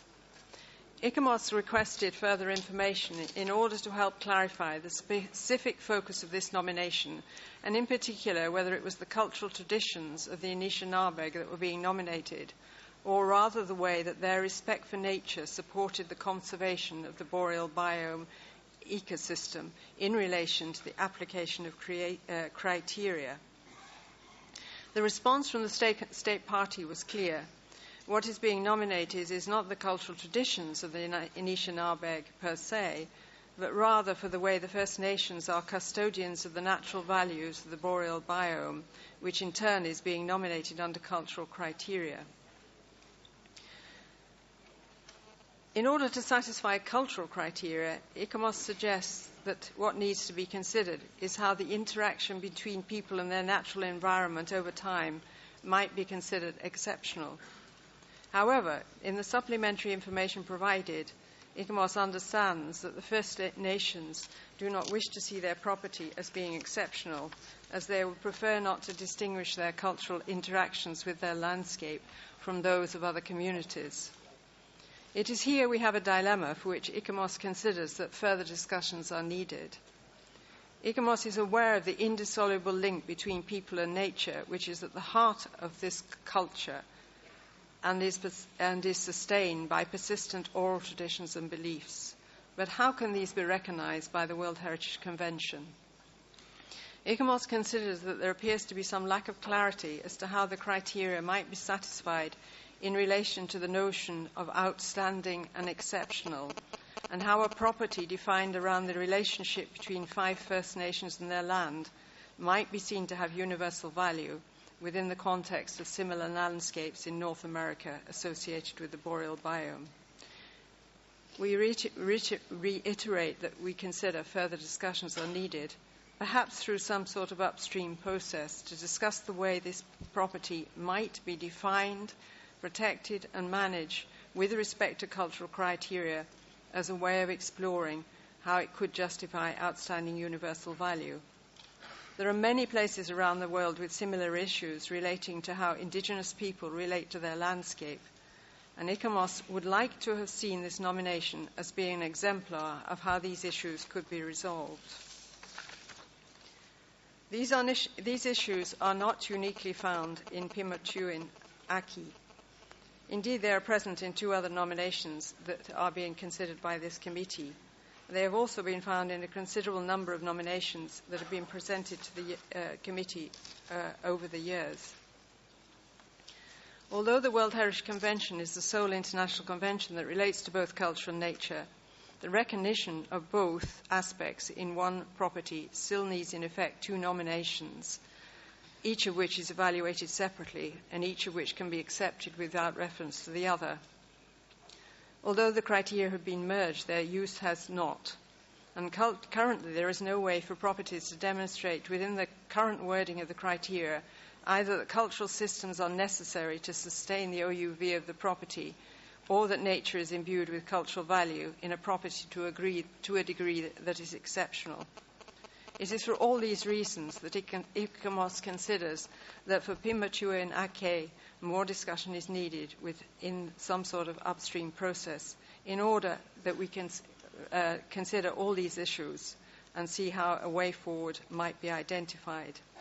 We ideally consider that such a reflection should be carried out jointly with IUCN in order to understand a wider understanding, or to allow a wider understanding of this crucial interrelationship between culture and nature. Next slide, please. We consider integrity and authenticity have been met, but are highly vulnerable to socio-economic changes. As I have explained, we do not consider that the criteria have been met, or indeed that the comparative analysis has been satisfied. Boundaries and conservation are adequate, but ICOMOS considers that the legal protection in place needs more clarity, as provincial protection covers less than a third of the nominated area. We also consider that the management system of the property could be further developed through the provision of an interprovincial framework and the completion of land use and management plans for the First Nations areas. Next slide, please. Next slide. In conclusion, ICOMOS recommends that the examination of the nomination of Pimatuan Eke to the World Heritage Site list be deferred on the basis of cultural criteria. But we do recommend that an advisory mission should be undertaken for the reasons that I have explained. My colleague from IUCN will now add his comments. Thank you. Okay, thank you, Chair. And IUCN's evaluation of Pimatuan Eke is on page 135 of the English, 139 of the French versions of the IUCN evaluation report. Pimatuan Eke is centrally located in the North American boreal biome and in the boreal shield ecological region of that biome. It's characterized in terms of its natural values by boreal forests with relatively small trees, bedrock exposures of granite, long free-flowing rivers, and numerous lakes and wetlands. And as ICOMOS has noted, this is an extremely large protected area. Next slide, please. The rivers flowing across the nominated area provide ecological connectivity, nutrient transfer, and along with the numerous lakes, both dominate the landscape and are critical to the way in which this ecosystem functions, and are also so underpinning of the use by Indigenous peoples, First Nations, in terms of the cultural use of this landscape.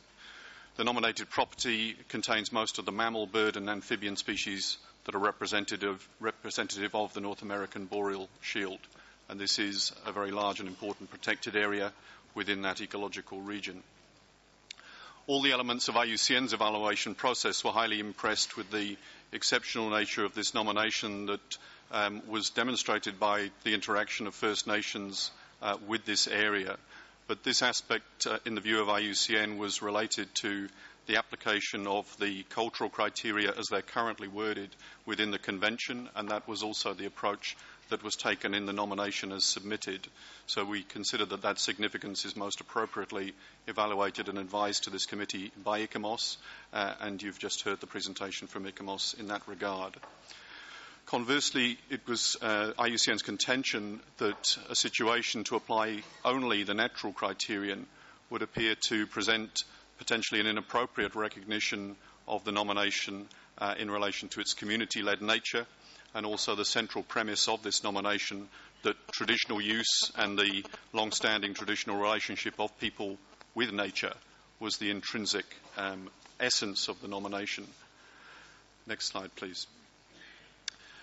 So in relation to criterion 9, Pimatuan Eke represents a typical large, natural and healthy boreal shield ecosystem. The nominated property is intact with its characteristic species and processes demonstrated. There are similar protected areas nearby, but they are smaller, and there are other more diverse boreal inscriptions on the World Heritage List, but not in the North American boreal shield. The nomination does seem to be remarkable in the degree to which its protection and management has been developed in a way which is community-led and with the central engagement of the 5 First Nations in the process, whose traditional lands are included in the nomination. The boundaries of the nominated property, however, just considering natural criterion 9 as it's worded, would not be considered to be optimally defined if it was just that criteria being applied. And the view of the IUCN panel was therefore that the case for inscription under only criterion 9 was not a compelling one, despite the vast scale and the naturalness of this area. It was noted as well that some of the areas that are not included in the nominated property are places where First Nations have not to date wished to include lands in the nominated process. And so we considered that the boundaries were responding to boundaries that had been developed in relation to cultural choices within the nomination, And whilst many parts of the boundaries would be appropriate, in some areas they did not seem to be the optimal configuration in relation to the recognition of a nomination only in relation to ecological processes.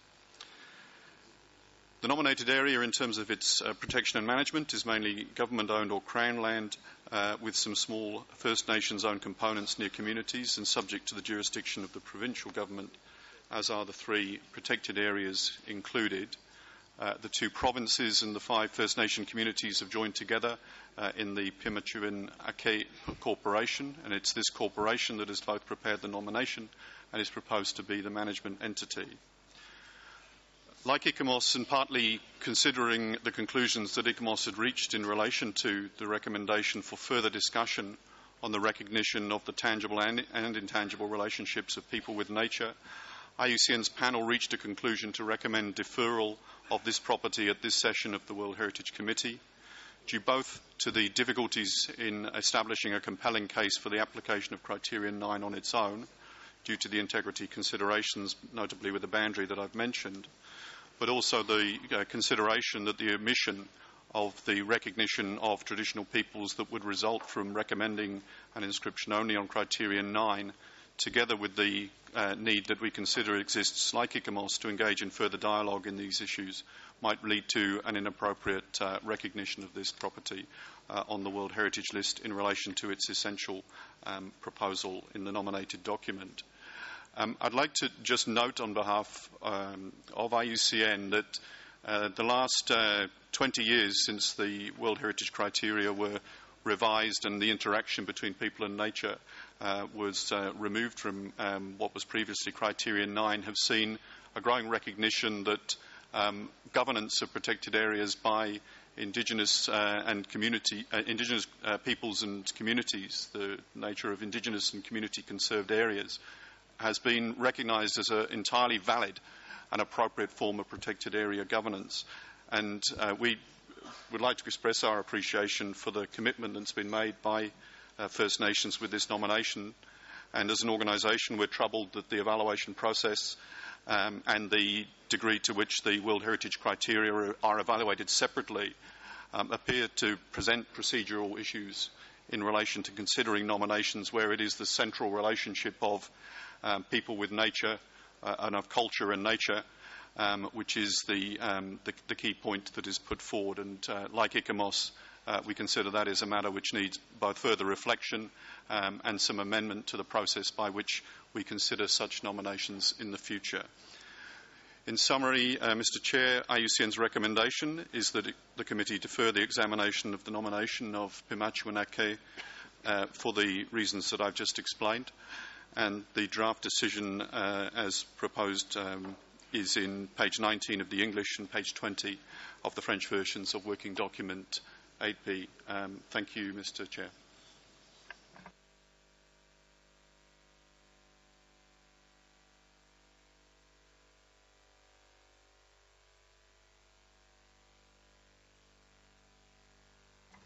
Dear colleague, I think the 2 advisory bodies, IUCN and ICOMOS, came to the same conclusion. You see that they asked for deferring the inscription. Yes. And now I like to open the floor for the state member, for the committee member. Estonia. Thank you, Mr. Chair. As this is mixed property, we have a mixed statement. And natural side first, please. Thank you. IUCN, in its evaluation, comes to a very relevant conclusion that clearly the central basis of this nomination is people interacting with the ecosystem.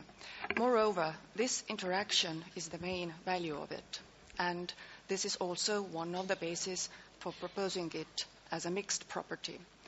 But it seems that the current system of evaluating nominations of mixed sites does not always provide opportunity to come to this conclusion, as the criteria are evaluated separately.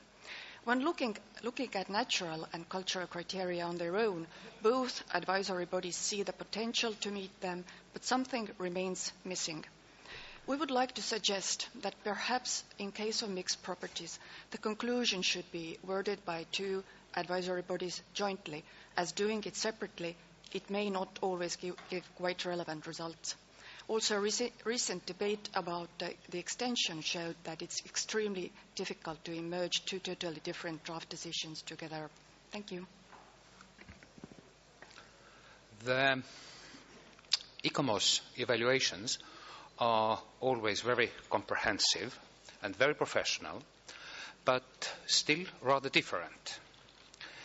In this particular case, where the evaluation is based on the report made by a well-known art historian, a good specialist expert on the 19th century public parks, is by its tonality somehow tight-fisted or hard-fisted, somehow not willing to recognize all the values which obviously are there. And in this light, we wouldn't mind the mitigation of the decision. Thank you.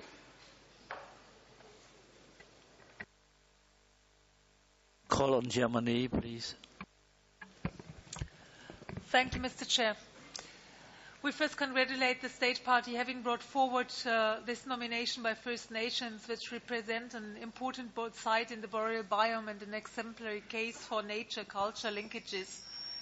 Having read both ICOMOS and IUCN recommendation, we see that this is a new type of property, and the evaluation gives the impression that capturing the real values of this site, which are related to man living in and with an intact natural ecosystem, under the current set of criteria and the current evaluation process is not an easy task, and my Estonian colleague has pointed that out as well. We think that further consideration is needed in general on this type of sites, and this can only partially be done in the context of the examination of the nomination in front of us. We believe that the Pimachuin Akin presents an exceptional site, and issues which have been raised by ICOMOS and IUCN can be dealt with. We would like to ask the State Party to answer the following question. Can you explain to us the basis for the definition of the boundaries in relation to the ecological processes for which the property has been nominated for? Because as I understood from the ICOMOS and IUCN evaluation that ICOMOS considers boundaries being fine, whilst IUCN having still questions about how the boundaries are set out in terms of being adequate for the integrity of that site. So maybe the State Party can clarify further on this important point from the evaluation. Thank you. Before inviting the State Party to take the floor, I call on Colombia, please. Muchas gracias, señor presidente. La pregunta que quería hacer Colombia acaba de ser hecha por la distinguida delegación de Alemania, así que quisiéramos igualmente escuchar al Estado parte en ese mismo sentido. Muchas gracias.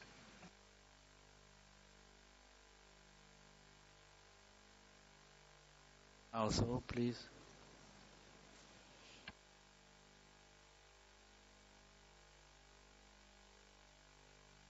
I invite Canada to take the floor, please.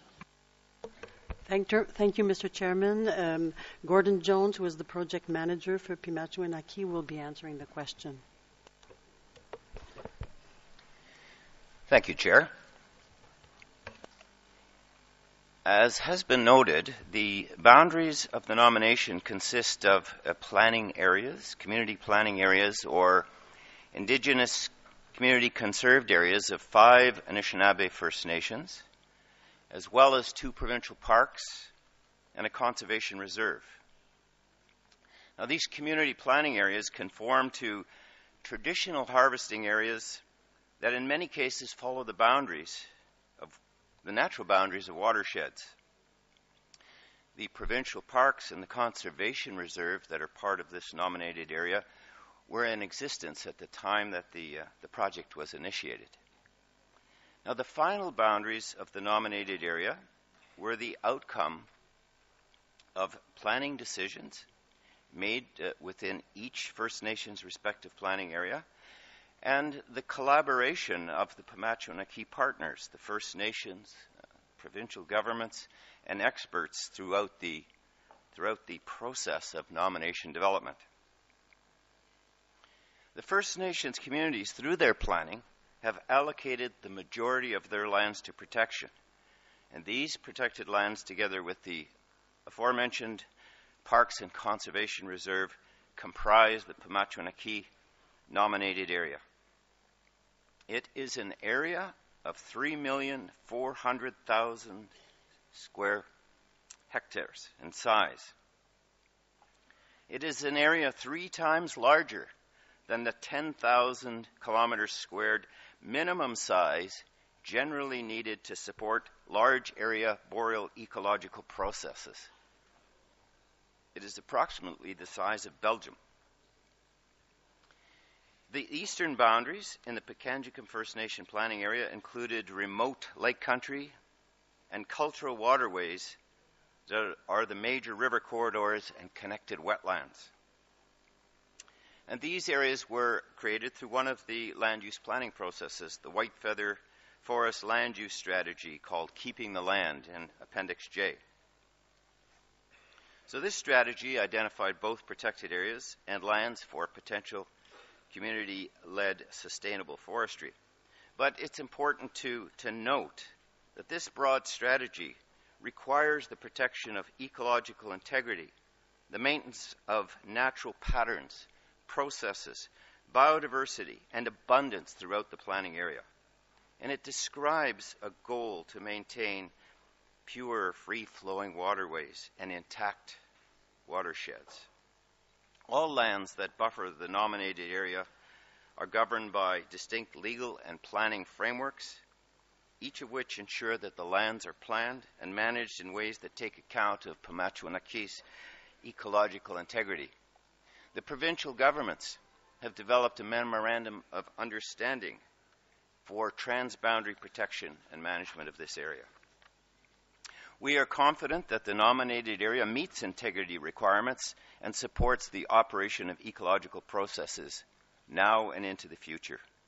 The comparative analysis in the nomination showed that both within the global boreal biome and the North American boreal shield, Pimatuanaki has a high state of conservation and intactness, as well as high potential to retain these attributes into the future, especially in the context of accelerated climate change.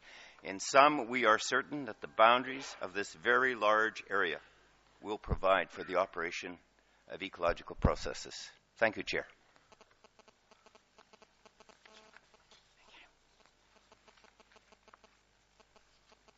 Hold on, Russia, please. Спасибо, господин президент. У нас только один вопрос. При территории этой номинации 3,3 миллиона гектар нужна ли целесообразность расширения этой территории, которую предлагает Центр и ПСОП? Мы бы хотели услышать о рациональности этого предложения. Спасибо.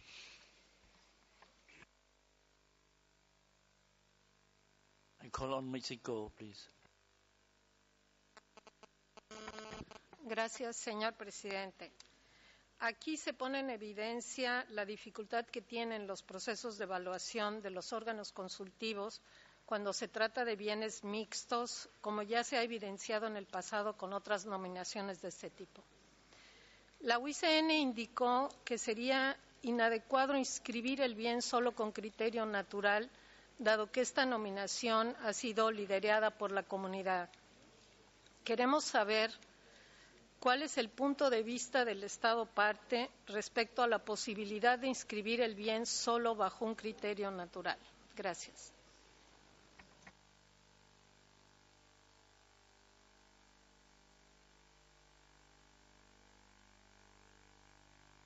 Je donne la parole à la Suisse. Merci, Monsieur le Président. Nous sommes aussi de l'idée qu'il y a ici un cas très intéressant où l'interaction entre les peuples autochtones et un écosystème boréal représente la valeur, et c'est l'interaction entre l'homme et la nature qui est en cause ici, et on a encore beaucoup de discussions à faire sur ce thème avec notre système d'évaluation des dossiers, chose qui pourrait être faite que partiellement sur ce cas précis. Par contre, il y a un autre point important qui n'est pas lié à ça, qui est lié aux limites, et surtout aux limites pour les critères naturels. On parle d'écosystèmes, et la question est encore ouverte. Pourquoi certaines forêts ne sont pas dans ce site qui est justement reconnu pour ses forêts boréales? Donc là, il y a encore du travail à faire au niveau des limites. Merci.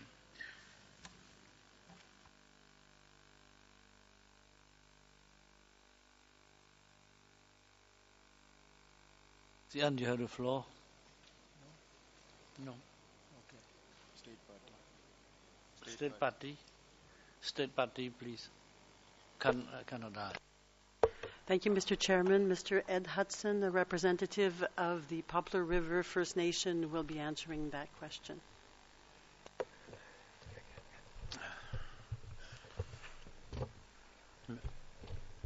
Mr. Chairman, our objective is to have Pimachu Inaki inscribed under both natural and cultural criteria.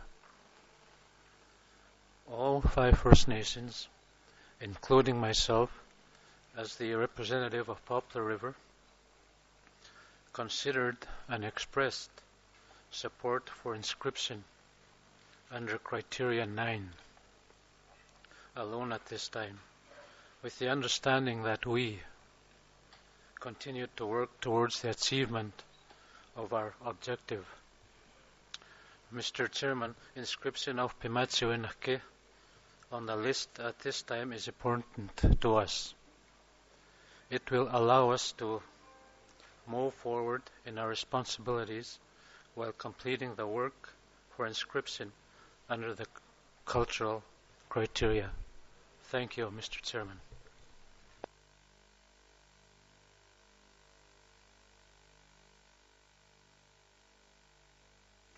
Oui, je donne la parole au rapporteur. Japan before, Japan tout d'abord. Thank you, Mr. Chairman. I join my Swiss colleague in appreciating the interesting side of people's interaction with their ecosystem. And I want to pay attention to what ICOMOS says in her presentation. She referred to dilemma and talks about outstanding versus exceptional. If I'm not mistaken, criteria 5 requires being outstanding, and it's only criteria 3 which requires unique or at least exceptional.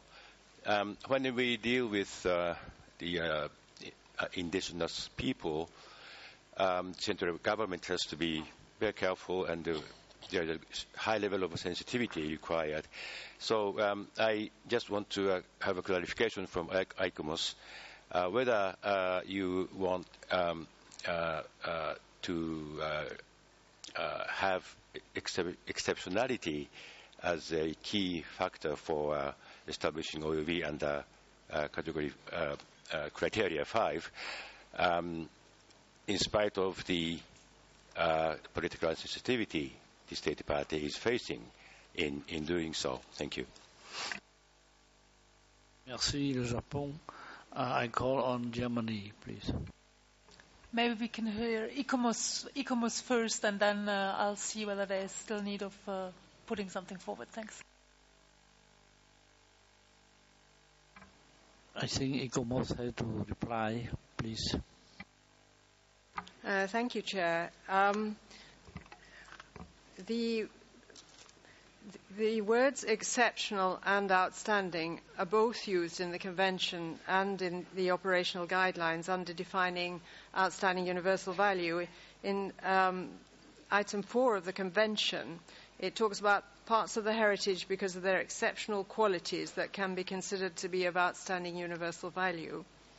And paragraph 49 of the operational guidelines talks about outstanding universal value means cultural or natural significance, which is so exceptional as to transcend national boundaries. So I think that overarching the criteria, this idea that for properties to have outstanding universal value, they need to be exceptional.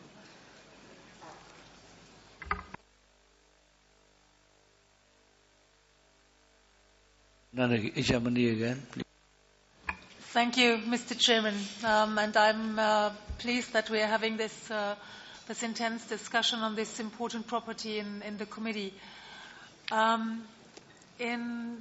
We were hesitating about bringing forward some proposal to refer that property and that the decision on that property, but having carefully listened to what has been expressed in the last round of discussions, we feel that the decision, how it was put forward in the draft text, is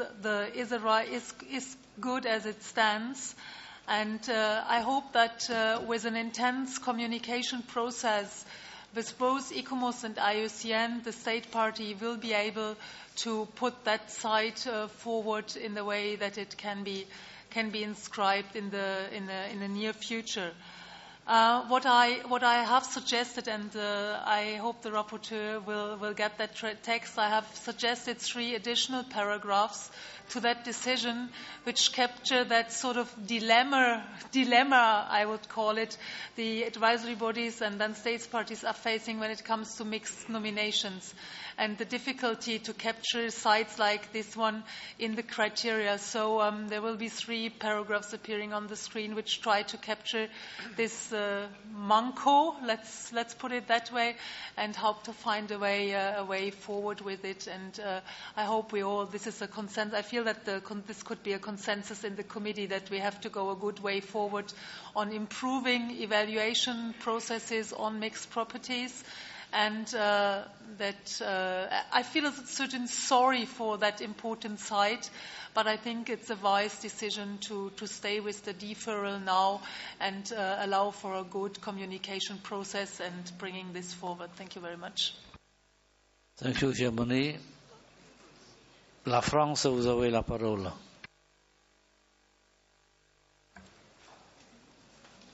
Merci, Monsieur le Président. Les débats ont été très constructifs quant à l'application des critères. Nous rejoignons tout à fait les remarques qui ont été faites par le Japon sur l'application des critères. Il y a une différence entre le critère 3 et l'exceptionnalité et le critère 5. Donc nous rejoignons ces remarques du Japon. Par ailleurs, nous soutenons la proposition qui vient d'être faite par l'Allemagne. Merci, Monsieur le Président. Je pense que le rapporteur est prêt. Vous avez la parole. Thank you, Mr. Chair. We will present the amendments that we received from Germany. So the draft decision 37,8b 19, we kept all the decision proposed by the Secretariat that you have in your documents, and you carefully studied it as we saw from your discussion. So paragraph number 1, number 2, little a, little b, paragraph number 3, and paragraph number 4 are kept as proposed by the Secretariat, and Germany and all committee members supported it. I'm going to read slowly the new paragraph 5, so we have 3 more to go, 5, 6, and 7. And you have them on your screen in French and English. Recognize, so new 5, recognize that this mixed nomination and the associated IUCN and ICOMOS evaluations have raised fundamental issues in terms of how the indissoluble bonds that exist in some places between culture and nature can be recognized on the World Heritage List.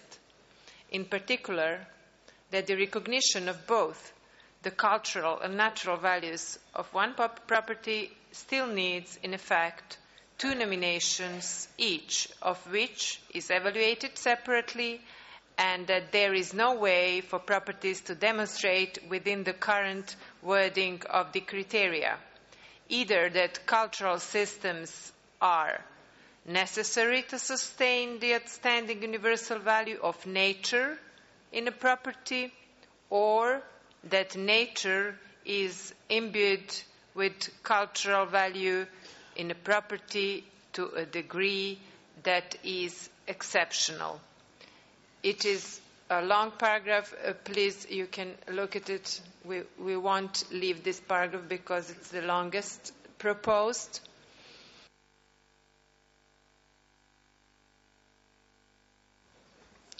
Does anyone has any comments?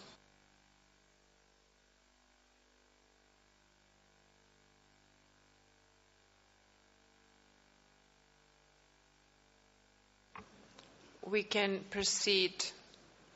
As I can see, there is no comments. We can proceed to the 6th, please.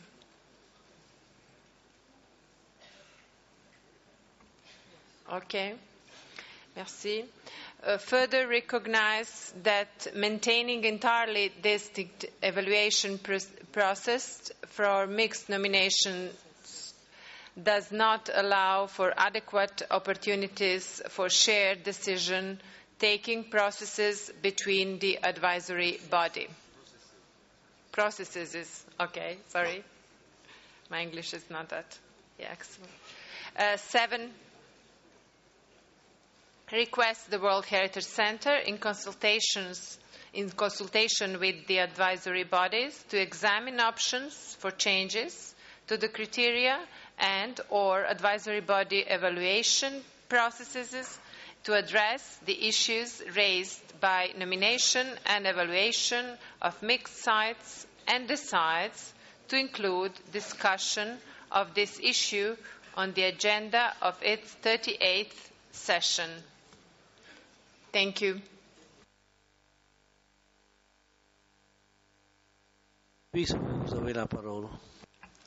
Merci, Monsieur le Président. Nous voudrions seulement remercier l'Allemagne pour ses remarques très pertinentes et nous nous réjouissons aussi de continuer ces travaux très importants de les sites mixtes. Merci beaucoup. So I invite the committee member to adopt the decision number 37,8B.19. So the decision is adopted. China. Yes. So we came to another site, cultural landscape of Honghe Honey Rice Terraces, China. The draft decision number 37,8B.24. I now invite ECOMOS to present the nomination of the cultural landscape of Honghe Honey Rice Terraces, China. ECOMOS, you have the floor, please.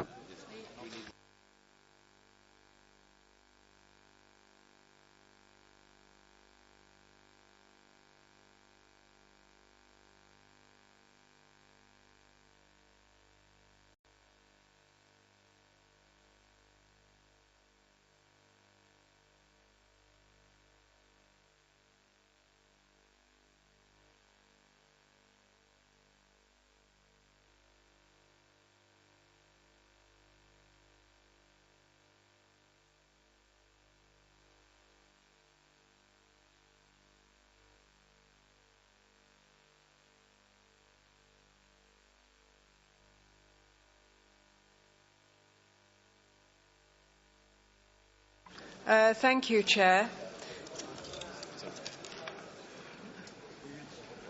I've now lost the attention.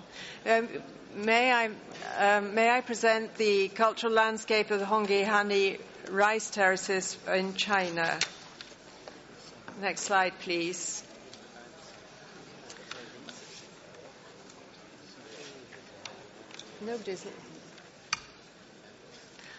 The property is located in the south of Yunnan province, as you can see from the map.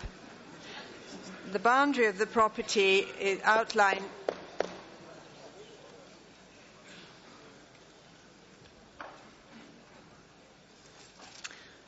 Continue.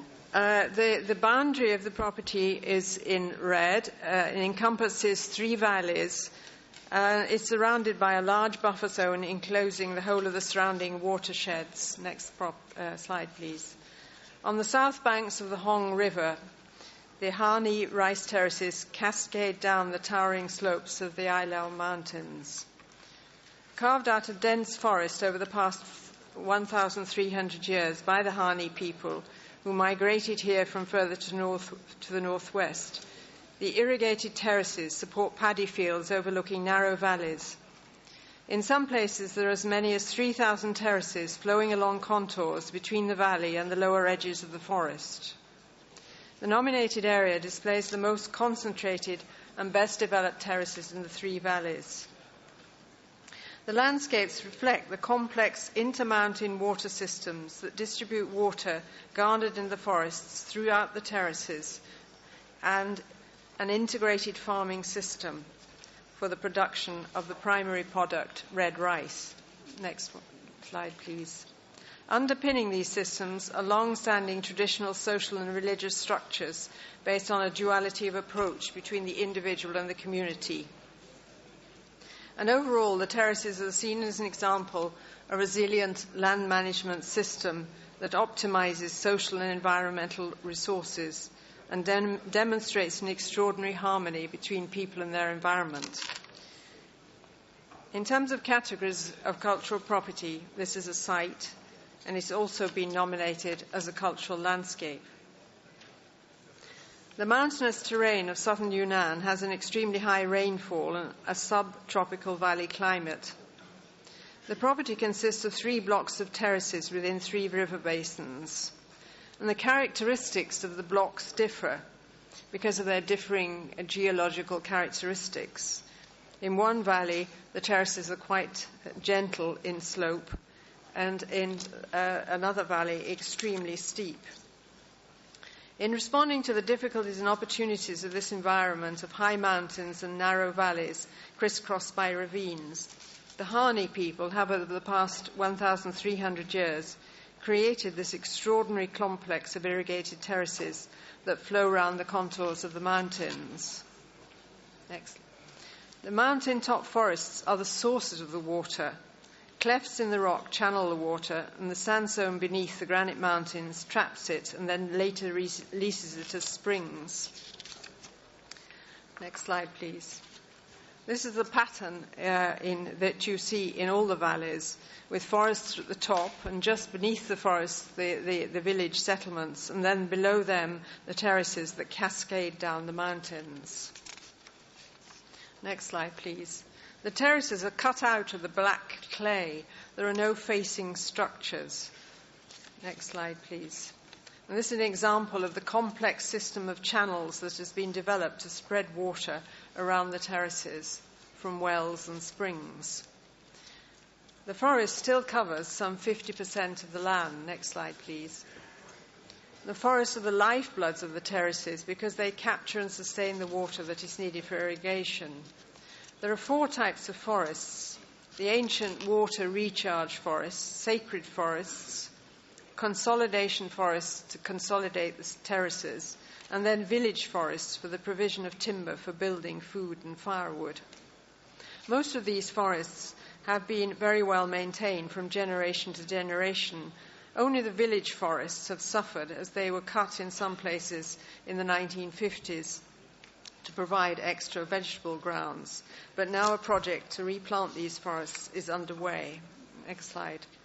Within the nominated property, there are 82 villages. Families in the villages have their own terraces, but they have as well an allegiance to working communally for the good of the whole system. And this duality is evident in all aspects of social and religious life. The nomination has provided for each of the 82 villages aerial photographs, and also plans to show the exact way that the villages relate to the terraces and to the overall mountain landscape.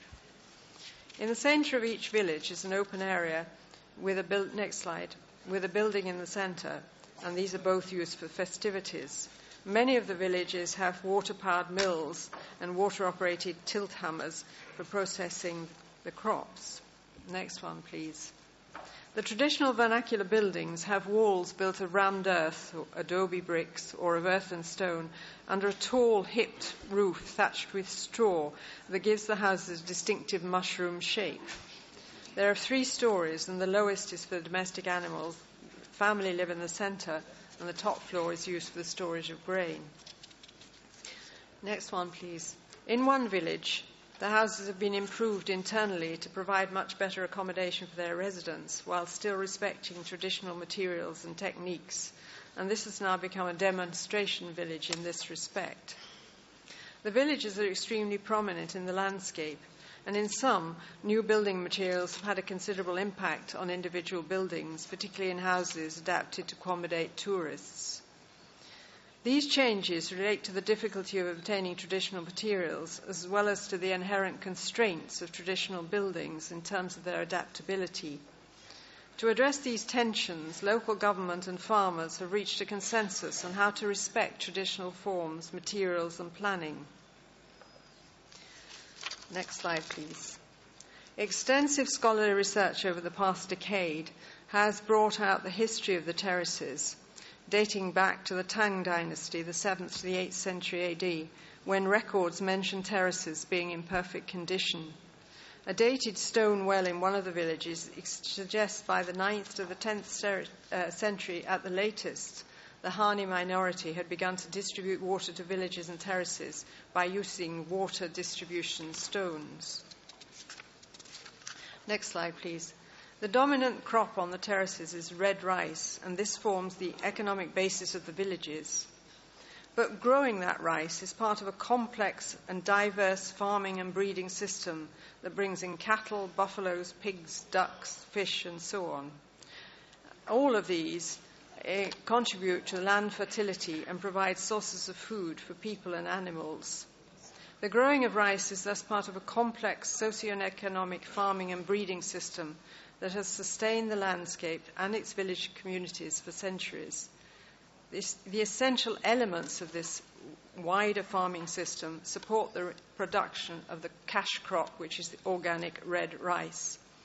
But if the terraces are to be sustained, so too does this traditional balanced system. The challenge of the Hani terraces, as with terraces all over Asia, is how farmers can earn good enough livings to allow them to stay on the land while meeting increased social and economic expectations. Ultimately, sustaining the grand sweeps of these terraces relies on micromanagement and the commitment of farmers. The local cultural traditions are particularly strong, and celebrations of the products of the terraces and the wild food that is gathered locally from the forests are carried out during the year. There is a tourist centre in one of the nominated villages. Tourist numbers have already increased over the past 5 years, from 250,000 per year to around 640,000. And within 1 year, they increased by 17%. ICOMOS considered that tourism facilities and tourism management are a great challenge for the property. These traditional villages could easily become museumified and overwhelmed by tourists, particularly if the area is inscribed. And we do consider that there is a need for an overall tourism strategy to manage access. We consider that criterion 3 and 5 are justified.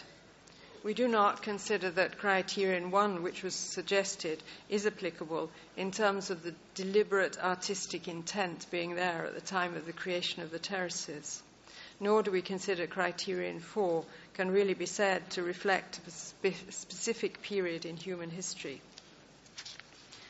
We consider that the boundaries and protection and conservation are totally satisfied. Our only comment on management is on the need for a sustainable tourism strategy. In conclusion, Mr. Chair, ICOMOS recommends that this cultural landscape of the Hongihani terraces be inscribed on the World Heritage List on the basis of criterion 3 and 5. We do, however, have some recommendations, and we suggest that the State Party give consideration to putting in place a sustainable ecotourism strategy, also providing an interpretation strategy that allows a clearer understanding of this extraordinarily complex and valuable farming and water management system and its distinctive socio-economic and religious systems of the Hani communities. Given the complexity of the management of this property, we also suggest submitting by February 2015 a report to the World Heritage Committee outlining these items that I've already mentioned. And finally, we would like to recommend that the State Party might give consideration to arranging an international workshop on the management of extensive terraced landscapes, so that the enormous work that has been done in putting together this nomination and putting in place sustainable management might be shared with other properties in Asia that face similar challenges. Thank you very much.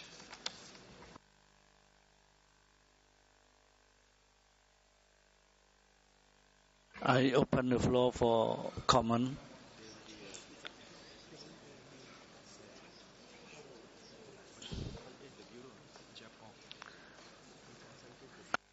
I give the floor to Japan, please.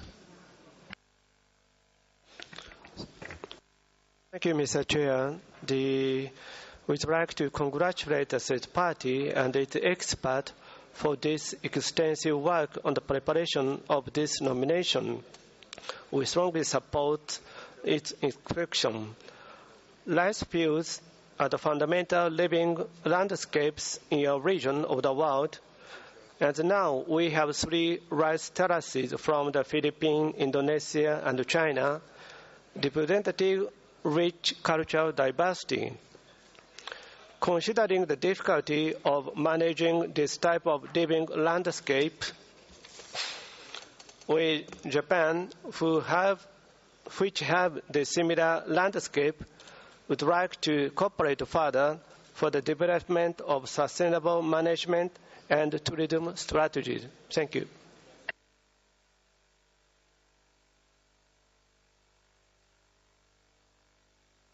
Je donne la parole à Sénégal.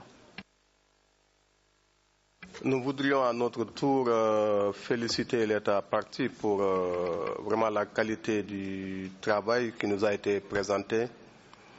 Et comme nous sommes un très grand pays consommateur de riz, nous sommes d'autant plus intéressés par ces techniques traditionnelles qui ont traversé les siècles et qui pourraient peut-être un jour nous servir de modèle. Nous félicitons l'État parti pour la qualité de son travail.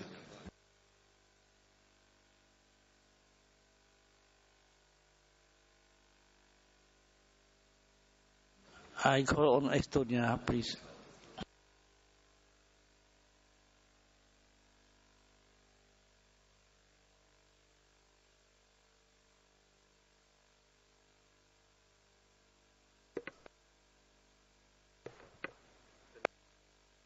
Yeah, you have the floor.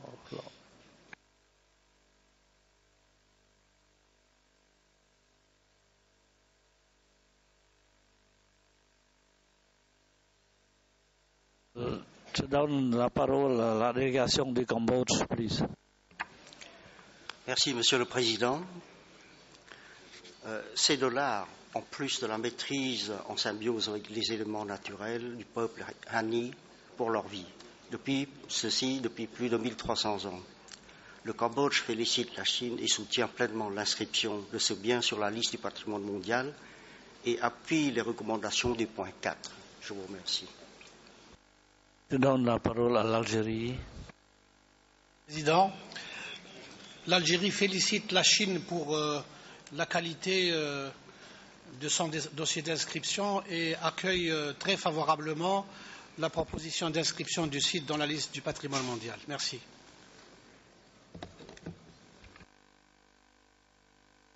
Je donne la parole à la France.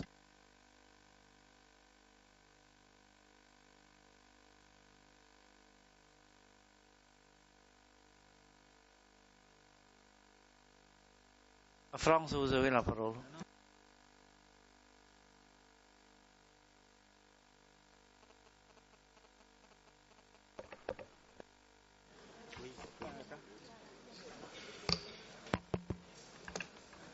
Oui.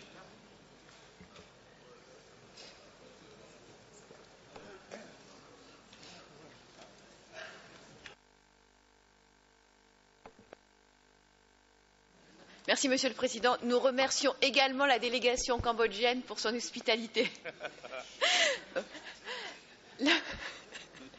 La France voudrait simplement féliciter l'État partie pour la grande qualité de son dossier et compte tenu du fait que la France a une agriculture diverse et une culture du riz, nous félicitons tout particulièrement les autorités chinoises pour ce projet d'inscription.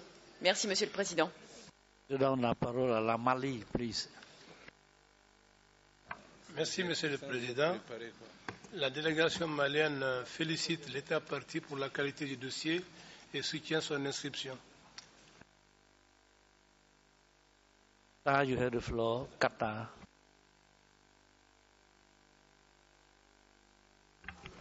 شكرا سيدي الرئيس. تود دولة قطر أن تضم صوتها إلى صوت من هنأوا الدولة الطرف الصين على هذا الملف الجيد وشكرا سيدي الرئيس. Donne la parole à la Suisse. Merci, Monsieur le Président. La Suisse se joint aux voix qui félicitent la Chine pour l'excellence de son dossier et soutient pleinement l'inscription de ce site magnifique au patrimoine mondial. La Malaisie, s'il vous plaît. Thank you, Chair. This is an extraordinary nomination with strong culture, environment, and historical evidence of the relationship between man and nature that goes back to more than 1,000 years. For us who live in the tropics, we know how fragile the environment is, and we appreciate this nomination tremendously. The whole delegation of Malaysia joins other committee members in congratulating China on this splendid nomination. Thank you. Give the floor to Thailand, please. Thank you, Chairman. Thailand is one of the biggest rice exporters in the world. We really congratulate China, who can both make an efficient rice production and also make it so beautiful for tourists also. Thank you, Mr. Chairman. Merci. Je donne la parole aux Émirats arabes unis, please. شكرا السيد الرئيس. عودتنا الصين على جودة ملفاتها وجودة المواقع التي تضيفها إلى قائمة التراث العالمي. نحن بهذه المناسبة نهنئهم بهذا الإدراج الجديد ونشكر إيكومس على جهودهم المقدرة من أجل تحقيق هذه الغاية.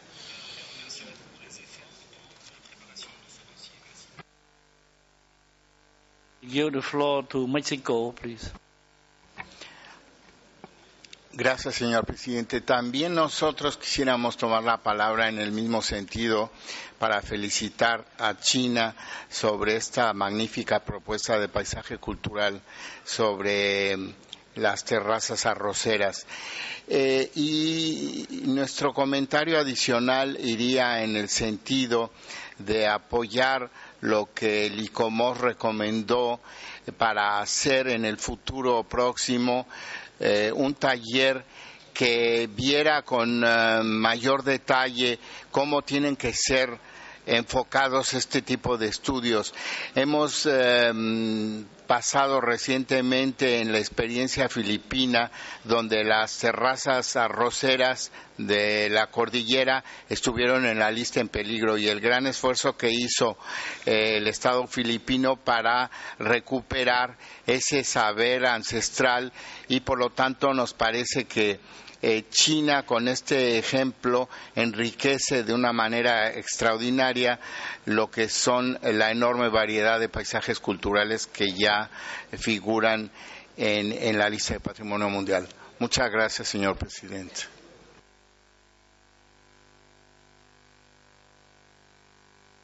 Call on Ethiopia, please. Thank you, Chair. Well, we join the appreciation of colleagues on the appreciation of how effectively the document have been developed. Not only with that, I think with this outstanding site for countries with agrarian economies, the way they manage this landscape with regards to land rehabilitation and management, there will be a lot we will be learning. We have inscribed another site in Ethiopia, which is a landscape site, not for rice, but very similar land management experiences we have. I think from this site there will be a lot of good practices we will be learning, and others too. So this very enlightening report of the advisory body, ICOMOS, would like to appreciate, and it clearly shows not only how much incredible this landscape is, but also the very outstanding sustainable management being rendered. And we are very confident that the State Party of China will further implement these ICOMOS recommendations. With this, we would like to congratulate the State Party of China. I thank you.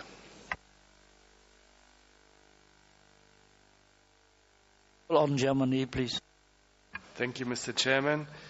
Germany congratulates China for the convincing nomination of the cultural landscape of Hongyi Hani rice terraces, and Germany would like to underline that we can support the draft decision as proposed by the Secretariat. Thank you.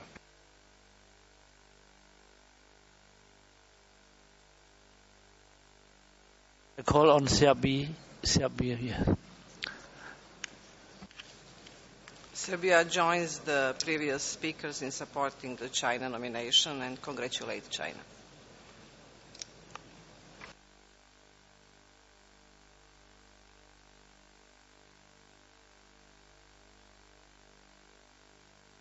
I call on Colombia, please. Muchas gracias, señor presidente. Nos sumamos a todas las voces de felicitación que han expresado las distintas delegaciones. Quisiéramos insistir en un punto, y es que se inscribe un nuevo paisaje cultural productivo, como puede ser el del agavero de tequila en México o el cafetero en Colombia, que implica una serie de retos muy importantes que estaríamos dispuestos a compartir con China. Felicitaciones, y estamos absolutamente de acuerdo en el proyecto de decisión para la inscripción de este sitio. Gracias.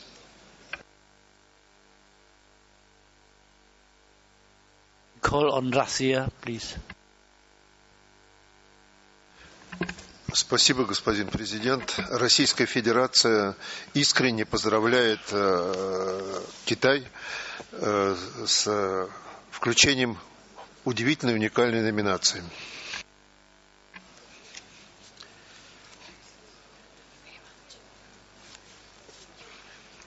Call on India. Thank you, Chair.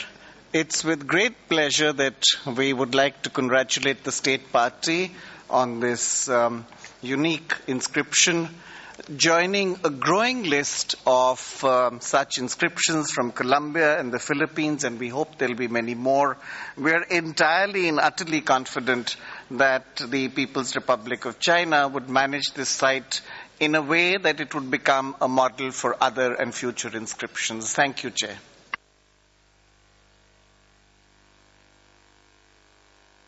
Japan, you have the floor. Thank you, Mr. Chairman. I'm sorry for Japan to take the floor again. Since I want to give the State Party the opportunity to speak before we go to the adoption, let me pose a small question. One of the challenges for the sustainable preservation of this kind of a site is the possible declining population. I wonder if there are any signs of declining population in China. I know China doesn't mind if a small region has a decline in population because it has already a huge population overall, but that matters when it comes to the preservation of cultural landscape. So maybe the State Party can answer to my question. Of course, the answer does not change our position to support the inscription. Thank you. Oui, nous avons déjà beaucoup de félicitations à l'État parti, mais il y a une question qui est tournée envers l'État parti. Donc j'invite la Chine de prendre parole, s'il vous plaît. Thank you, Mr. Chairman. Thanks to Japanese delegation to raise a very important and interesting question to Honghe Hani rice terraces cultural landscape. Yes, in China we really have the large populations and the large scale, large size rice terraces and raised for so many people for a long time. And we have a long history for, the local people living in their villages and they farm their wonderful terraces and they have very important and strong and very strong tradition and culture to maintain the wonderful terraces, the rice terraces, and the local people, they love the terraces. And the local government, they establish a very effective system management for conserve and safeguard the very important terraces. The young people, they respect their tradition and culture, and they know they have to conserve. That's very important, and that's very beautiful terraces. And the local government and the central government of China, they establish, a series of management and conservation laws, regulations, and policies, and to help the local people to to improve their living condition and to improve their lives and help them to stay there. So thank you. So I think we believe we can conserve and management this very important cultural landscape for future generations. Thank you.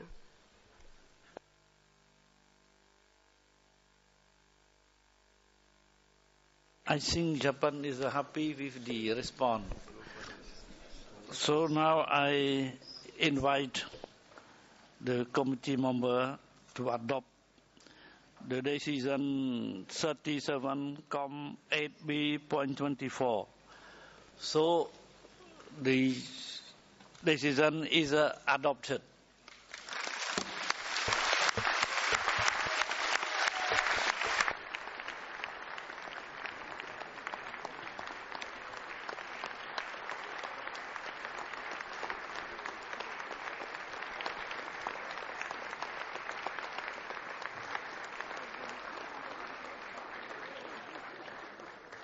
So in the name of the entire committee, I wish to congratulate the State Party China for the inscription of this beautiful site.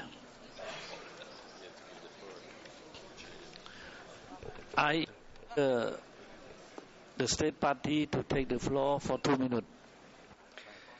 Thank you, Mr. Chairman. Thank you all very much for inscribing the site on the list.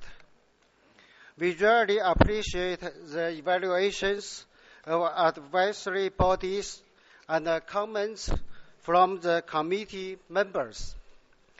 With the iconic beauty of the landscape, we must acknowledge that the site is a product of the particular way of farming together with the unique tradition and the religion behind.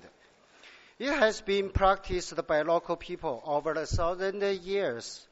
In this site, the tangible heritage benefits from the intangible heritage. In fact, the OUV resides very much in the attitude of the local people toward the nature and the culture. By nominating the sites, we want to say we value such an attitude of being a responsible community, which is much needed in our society. We are also fully aware the challenges lying ahead, but we are confident in providing the best conservation for these sites. We have started developing sustainable eco-tourism strategies to enhance the red rice economy and to improve the living conditions of villagers so that farmers can get benefits from them.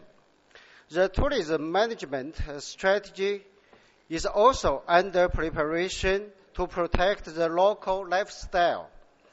We are delighted to hold an international conference in the near future to learn more experience from international colleagues.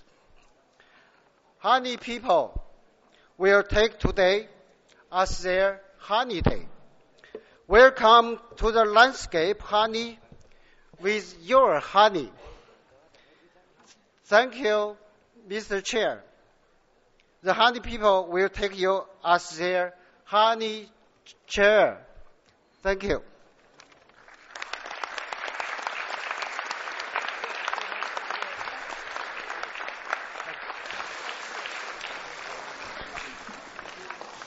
So I express my thanks, my deep thanks to the representative of China for his speech. Announcements, administrative, secretariat for announcement. Now it is 12:30 already. You see, before adjourning, I ask secretariat to make announcement, please. Thank you very much, Mr. Chair. We have the operational guidelines group at 12:30, the budget group at 1:30.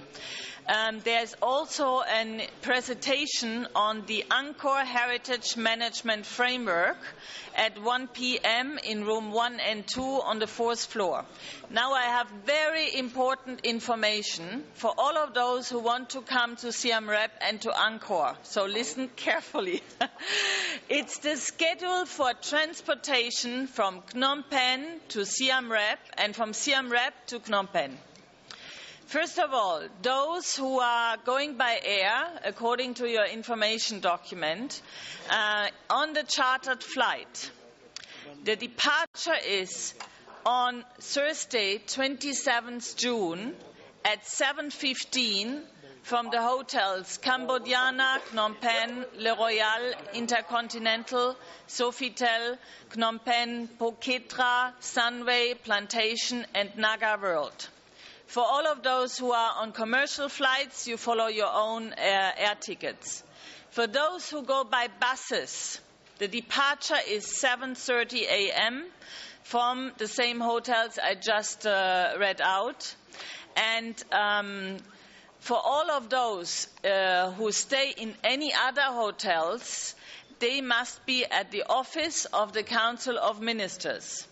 Now, for the return, for those who return from Siam Reap to Phnom Penh, by air. The chartered flight is the departure from the hotel in Siem Reap, 8 a.m. on Friday, 28 June 2013, by bus, 8:30 a.m. Now, very important, any registration needs to be done on the closing ceremony and excursion desk on the first floor here in the Peace Palace and ground floor, room A, Friendship Building. Now, you need to register if you want to go to Siem Reap, and this registration for the Siem Reap closing ceremony will be closed at 5 p.m. on Sunday, 23rd of June. So, for all of those, if you want to see Angkor, I strongly recommend that you register. Thank you very much, Mr. Chair. Dear colleagues, you see, we try to arrange the best visit to Siem Reap. So if some colleague has some problem, please inform the desk, information desk. You see, we will do our best, you see, to solve the problem for you. Thank you very much.